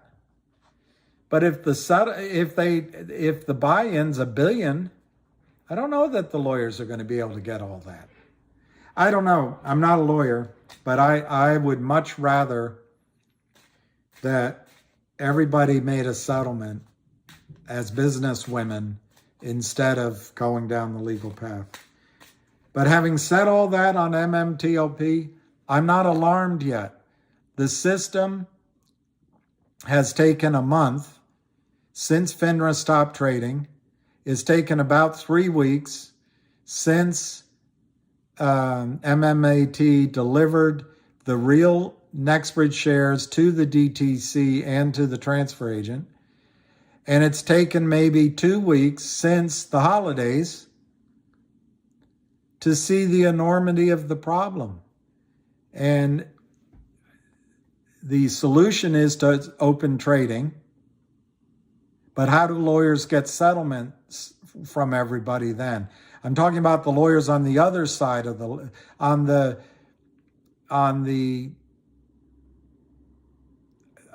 defendant side of lawsuits. How do they get settlements in that situation? That's an open question. The second thing is some sort of gray market. I think that's less and less likely, because how do you get a class action settlement? You don't. You might get it one by one, but you're still open. The most obvious is to do a global settlement amongst all the parties, swallow their pride, make it hurt, and go on from there. And the only fourth thing is to some combination of all 3 or 4 of those. But guys, it's only been a month since FINRA stopped trading, approximately. And you had 2 holidays in the middle of it. And it's one fraudulent criminal situation, but it's one out of thousands. So I'm just not alarmed yet that the system is going to somehow screw you. Doesn't mean it won't, but I just don't think we have enough time or evidence to show that they intend to do that. And the value of the private company you're going to get is, in my judgment, is worth a lot more than the maximum you could have paid for MMTLP. But you can, obviously, you can determine to have more anxiety than I'm having. But, I'm somebody that's traded in the markets for a long time, and I just have to accept that those shares I can't trade. Am I alarmed yet? No, I'm not. I think the system's going to come up with a solution that gives you a lot of money. But I could be wrong.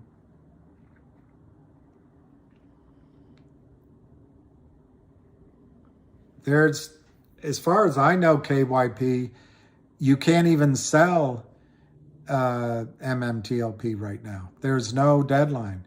Now, I bet you could go on Twitter or on one of the websites or space calls, and you could offer your shares to somebody, And I would guess there are buyers in an informal market which you could create yourself.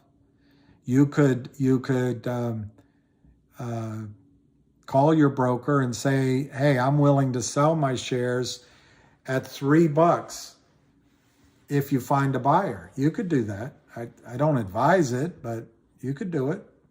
But right now, there's no timing to sell out There's nothing on offer.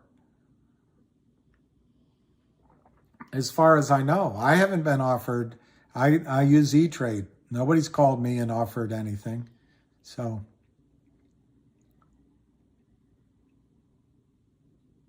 Stephen Rosenberg is correct. The broker dealers are going to claim they didn't know and they didn't realize they put fraudulent shares in your account. I don't think it's going to stand up past one time. So if a broker dealer goes in before the judge and the first time is MMTLP, I think the just agree that the computers the broker dealer used were not as advanced as the computers the criminals used, that the broker dealer's systems didn't catch the crimes that the short sellers were doing, that the broker dealers didn't have enough people's eyeballs on it, that their broker dealers' systems were all automatic and they didn't see any problem. They had no reason to believe there was an issue because there's never been one before. I think Stephen Rosenberg's correct. On the face of it, the definition of is. But I think the first time in a court with expensive lawyers, they'll get the judge to say, it was a system problem. It was a people problem. Or they'll blame one person and they'll fire that person. I think the broker-dealer will get away with that on the first lawsuit. Now, after that, they'll get to GTII or CRTD or DBMM or some, AMC. By that time, the judge is going to go, are you kidding me? And I think a good lawyer, Stephen, could, on our side, a good lawyer, a good guy's lawyer could say, well, what did you put in the account? If it goes to a jury trial, we'll win. But I guarantee you the other side will say they want to go to, I'm not a lawyer, they want to go to some sort of judge trial, one-off. We're willing to put $1 billion on the table. We'll leave it up to one judge, fill or kill. He or she hears all the evidence, and that settlement, no appeal to that settlement. No jury. But I think if you had a jury, a good lawyer would say, well, wait a minute. You took $100 million in cash from your retail clients. They put it in their account. What did you put in their account? We don't know. What did you do? We put a failed to deliver in the account because we were given a failed to deliver from so-and-so prime broker, but they've always honored it in the past when we call, because in the past, it was only one out of thousands of people that wanted delivery. Now, the difference is everybody wants delivery all at once. Well, what did you do? The good guy lawyer says, what did you do to ensure delivery? Well, we sent them a letter every 10 days. Can we see a copy of that letter? Well, sometimes we just called, and we've never had a problem before. I don't know. I think it's going to be tough, Stephen. I really think it's going to be tough to win on that.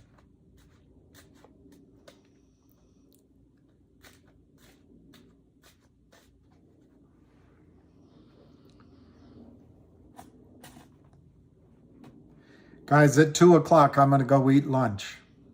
So it's 12 minutes.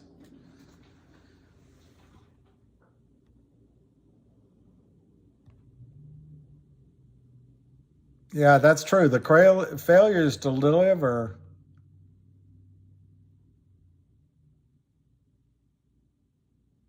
Yeah, dividend. I like that online entity dividend. That's how you think. I think Raza Tawil, I was really impressed by her, particularly that she was focused on the fact that the more time goes by, the greater the loss and the more difficult the definition of what that loss could have been becomes.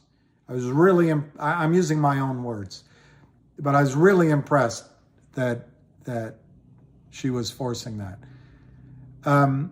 I still think, guys, I really do. You had Christmas, you had New Year's. MMAT distributed the real shares, I think, on December 14th. It might have been 15th. That went to the DTC, went to the transfer agent. Then you had Christmas on the 23rd, 24th. So before that weekend, maybe the 21st, 22nd, and after that weekend, 26th, 27th, everyone's out of town. And then you had New Year's, and maybe people went away on the Thursday, Friday, came back on the Monday, Tuesday. So you had 2 chunks of time where nothing got done. And now we're in January. I just really think it's, look at it from FINRA's standpoint. What's FINRA supposed to do? They probably made a massive mistake halting trading. But they did it. So now should they just speed up and turn trading back on without really thoroughly analyzing it? I don't know. I think it's reasonable that they're taking their time with it. It's not that much time. The SEC, forget about them. That's Gary Gensler. Goosey Gary Gensler. It's worthless. Now MMTLP could hire Wes Christian and find fraud. By the way, fraud, all of my concerns go away if he finds fraud on the part of your broker-dealer. It wipes out all of their protections. So that could happen. But what are you asking for? You want this to go to court? You want a settlement of your shares? That's because you don't understand, in my judgment, what one share of NextBridge is worth. That's my opinion. I think NextBridge is worth $100, $150 a share. Say I'm wrong. Cut it by a third. Say it's worth $25 to $35 a share. Okay, you don't agree with that either. Say it's worth $15 a share.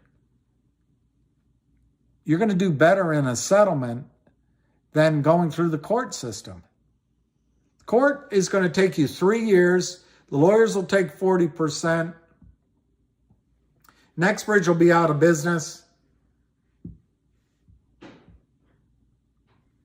And the settlement will be relative to what I think it's worth today, de minimis, because the lawyers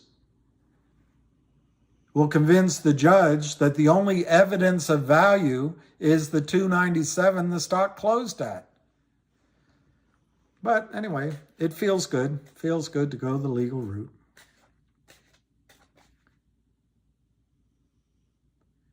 They can't make it tradable. Let me see who said that. Joseph Leo. They cannot make it tradable except as an exception. They would have to create a new CUSIP, a temporary CUSIP number, and they'd have to create the trading guidelines, it would probably be something like closing positions only. No one could buy shares to trade them. So that would all have to be worked out, which is another reason for a delay. Anyway.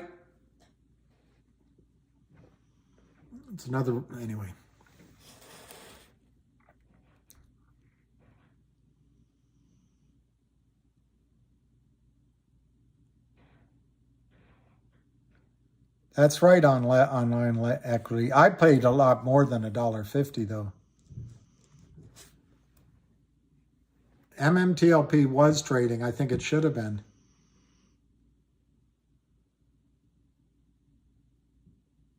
DeFi, I haven't, but natural gas is interesting.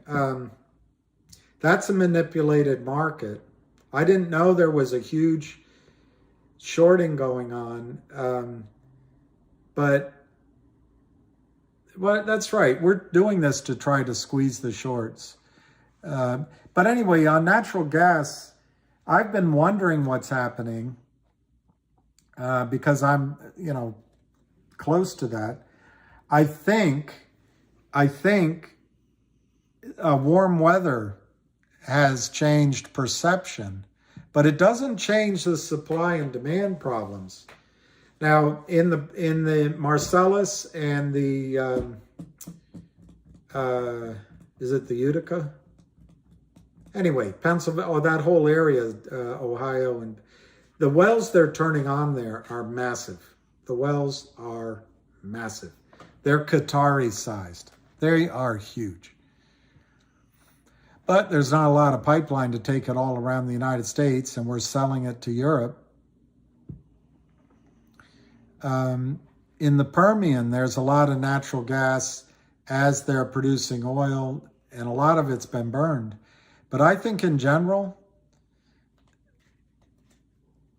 I think natural gas prices are going to stay strong. But it's a completely manipulated market. There's you sell banks. Right now, the financing for oil and gas company, a bank will come with you with money. You buy a producing property, and they require you to hedge your production. So you go out and create a contract to sell your natural gas, and then they manipulate it. They play around it. The U.S. markets are all fraud. They take companies and companies' products and turn them into the basis for, to use your term, synthetic trading, but just manipulative trading on both sides. And these guys go to our best schools while children are dying around the world, while advancements in life for energy, disease, transportation, all sorts of things could be done. These guys are just manipulating assets and companies for a steenie. It used to be steenies, and now it's fractions of pennies. I may return after lunch.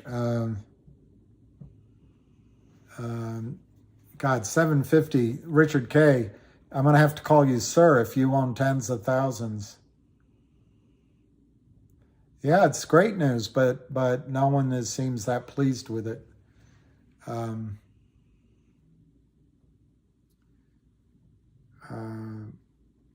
Abu, it is great news.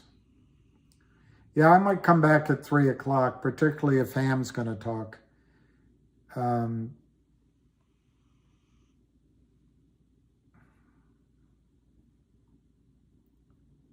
Yeah, they got GTII down 4 cents at 86. Abu Razik, I think it's tremendous news. But the Kramer's Brain Trust wants you to think it's not. It's all fraudulent trading. But it's hard to get that across. Even to me, it's hard to look, God. But it's, of the 384,000, I bet half is naked short, And, 30, 40% is wash trades, illegal. CRTD, they got it down 5 cents. But obviously it's bad news in the case of CRTD. They're going to distribute a blockchain distribution of their OG collection at a value of 33 cents a share, but that's not worth anything. And GTII has agreed in a binding letter to purchase CRTD for $3.33 a share, but that's not worth anything. So you got to sell it off. 558,000 shares today, down 6 cents. Clearly that stock's going to go to zero. So you got to keep selling it. I mean, you right now you could sell it at 80 cents, buy it back for 5 cents. What a great trade. Don't worry that within 2 weeks or so, they'll have a record date for the distribution of a blockchain 33 cents a share.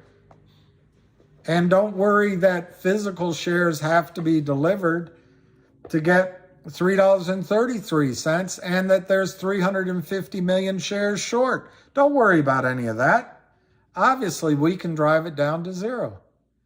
And don't worry that West Christian is examining trades, and in the case of CRTD, only has to look at about 30 to 60 days of trading to catch all the shorts that shorted the stock in trouble. Don't worry about any of that. Just keep selling and manipulating and breaking the law. Gary Gensler is going to root out corruption wherever it exists, as long as it has to do with Kim Kardashian. Otherwise, he doesn't give a shit. FINRA, they don't care. Bunch of lawyers, don't care. They went to law school. It's supposed to be easy. Men always made money at work. We deserve to. We don't have to do anything. And then you got the Robert Cook guy, doesn't do anything. Anyway, CRTD, one day you're going to wake up and it's $2, $3, and you're going to wonder why you didn't buy it now. But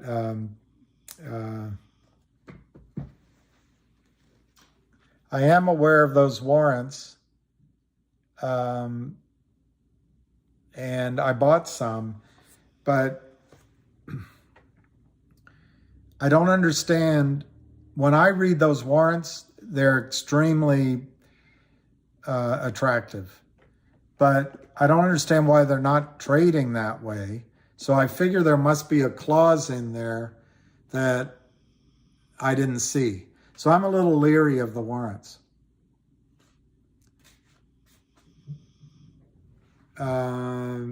GTII, I can see why GTII is down. In a normal ARB situation, one company's buying the other, you'd see the acquirer stock go down and the buyer stock go up. So I can see that. But this is all manipulation. There is no selling of GTII by real shareholders. So, and of course, you can look at it that the board isn't doing what they promised to do. And they announced that the audit is expected by the end of January, but they had said that they expected it based on what the auditor told Wildfire, and Wildfire told the board of GTII.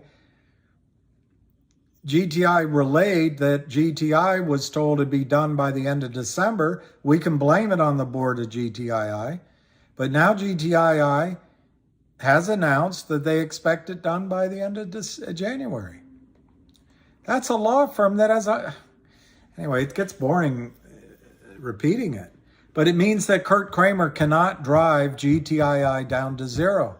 So there's 300 million shares or more that have to be bought back. If they're not bought, they have to be carried, and the cost to carry is devastating.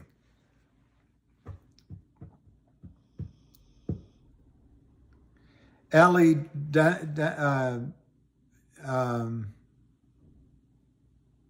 wow, Stephen, that's amazing. I put on Twitter that I think Gensler's a fraud himself. Probably shouldn't have said that, but I think Gensler is a fraud. Ellie, the shorts, every time they win, what's their final backstop is that the system will stuff your accounts of the new company with counterfeit shares. That's their way out. You saw it in COSM. They do a reverse split. They do a change of QSIP. Shorts just sell. So, but they've never been in a situation like MMTLP where they have to deliver physical delivery of a private company. Well, guess what? The whole system got complacent as well. Just like the system, in my judgment, is complacent that we're going to have endless cheap gasoline. I mean, I picked that one out. It's just human nature. So the shorts keep selling because the system keeps accepting the orders. The shorts are going to walk away, Ellie. The shorts are going to walk away from every single account, every single LLC that they're shorting in when this blows up. But until then, the crooked market makers will take the orders, the prime brokers will take the orders, and the other side, because some lawyer somewhere wrote a letter saying that delivery will come crooked, the other side will accept their promises on the fail to deliver. And everyone whistles past the graveyard. It'll change. It just hasn't changed yet.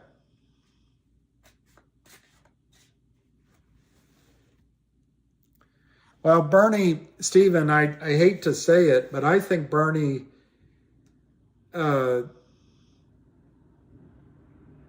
was made a scapegoat of.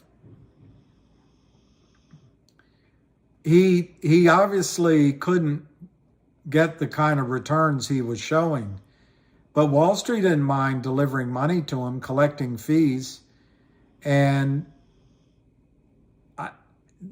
this criminal Ken Griffin, how does he make $8 billion profit to distribute to investors last year, and every year he makes?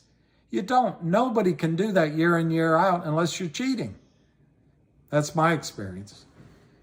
So Obama was bought. Obama, the minute he got out of office, he made $60 million on a book deal. He started selling himself to bankers for speeches. This was the man that says, folks. This is the man I voted for twice. Whole system. BBY, text green, game over. Do I know how the bond market works? That's exactly right, Bob L. You either got to put one of them in prison, or you got to. The name's Bond, James Bond. Hi.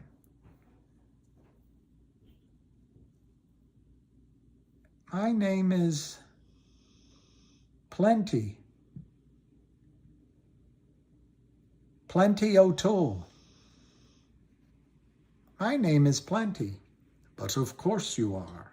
Plenty O'Toole, named after your father, perhaps? The bond market. The bond market is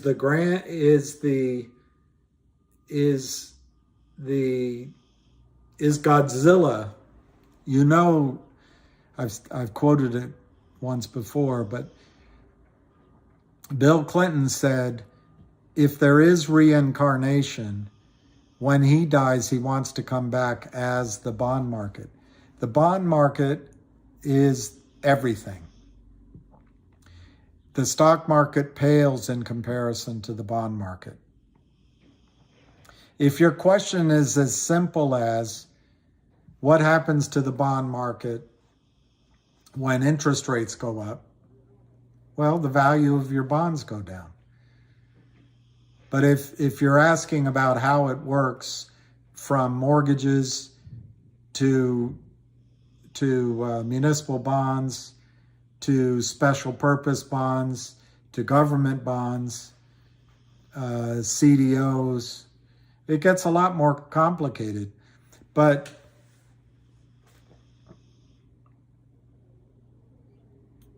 right now, I think the Fed is buying bonds, even though they're raising interest rates, because they don't want to lose control of it. There's some whispers that the Bank of Japan is losing control of their bond market. And the world has something like $300 trillion in debt, that has been quantified. It's probably much more than that. And I think it has a worldwide GDP of like 40 trillion. These numbers are probably wrong, but you get the magnitude. Debt is cheap and considered safe because of its link to growth. The idea is that growth is almost preordained. So if banks lend out money and they charge 7%, they're going to get their money back plus that. And it's because of growth. And you know what that's because of? Cheap oil. Cheap oil, which we're running out of. So there's going to be a moment, probably when the Saudi king says, we're going to hold off any future development in the Garwar field for future generations, that bankers are going to realize the debt's not getting paid back. And then you're going to have a financial panic that even the Fed can't stop. And that's why I want you to get out of the debt-based system. Credit cards are another side of debt. Banks give you a credit card that creates money out of thin air. And then you agree to pay a annual fee, startup fee, and a high interest rate.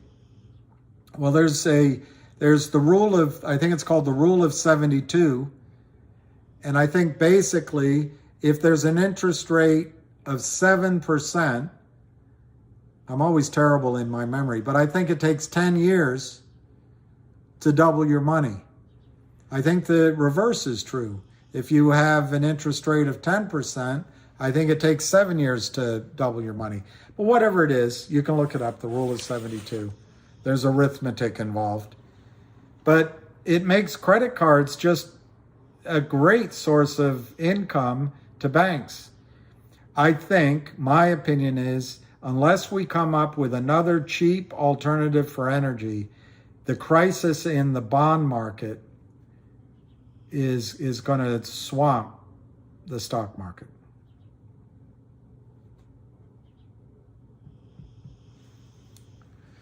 I think, yeah, Bermuda's GTI, I did. I think it's great news.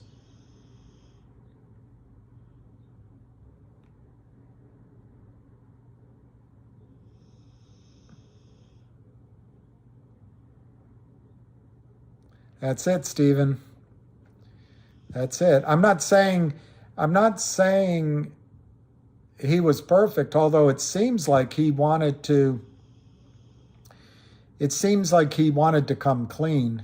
I don't know. I'm just saying I don't fully buy the whole thing. All right, Richard K., I think I'm going to take you. Willie Power? Did you hear about the Irishman with no arms who swam the Atlantic? His name was Willie Power. Wiley Power. Did you hear? Oh, well, Irish jokes. They're all all risque. All risque. All right, I'm going to go to lunch. I'm going to take you up on that, Richard K. So anyway, everybody, thank you very much. We'll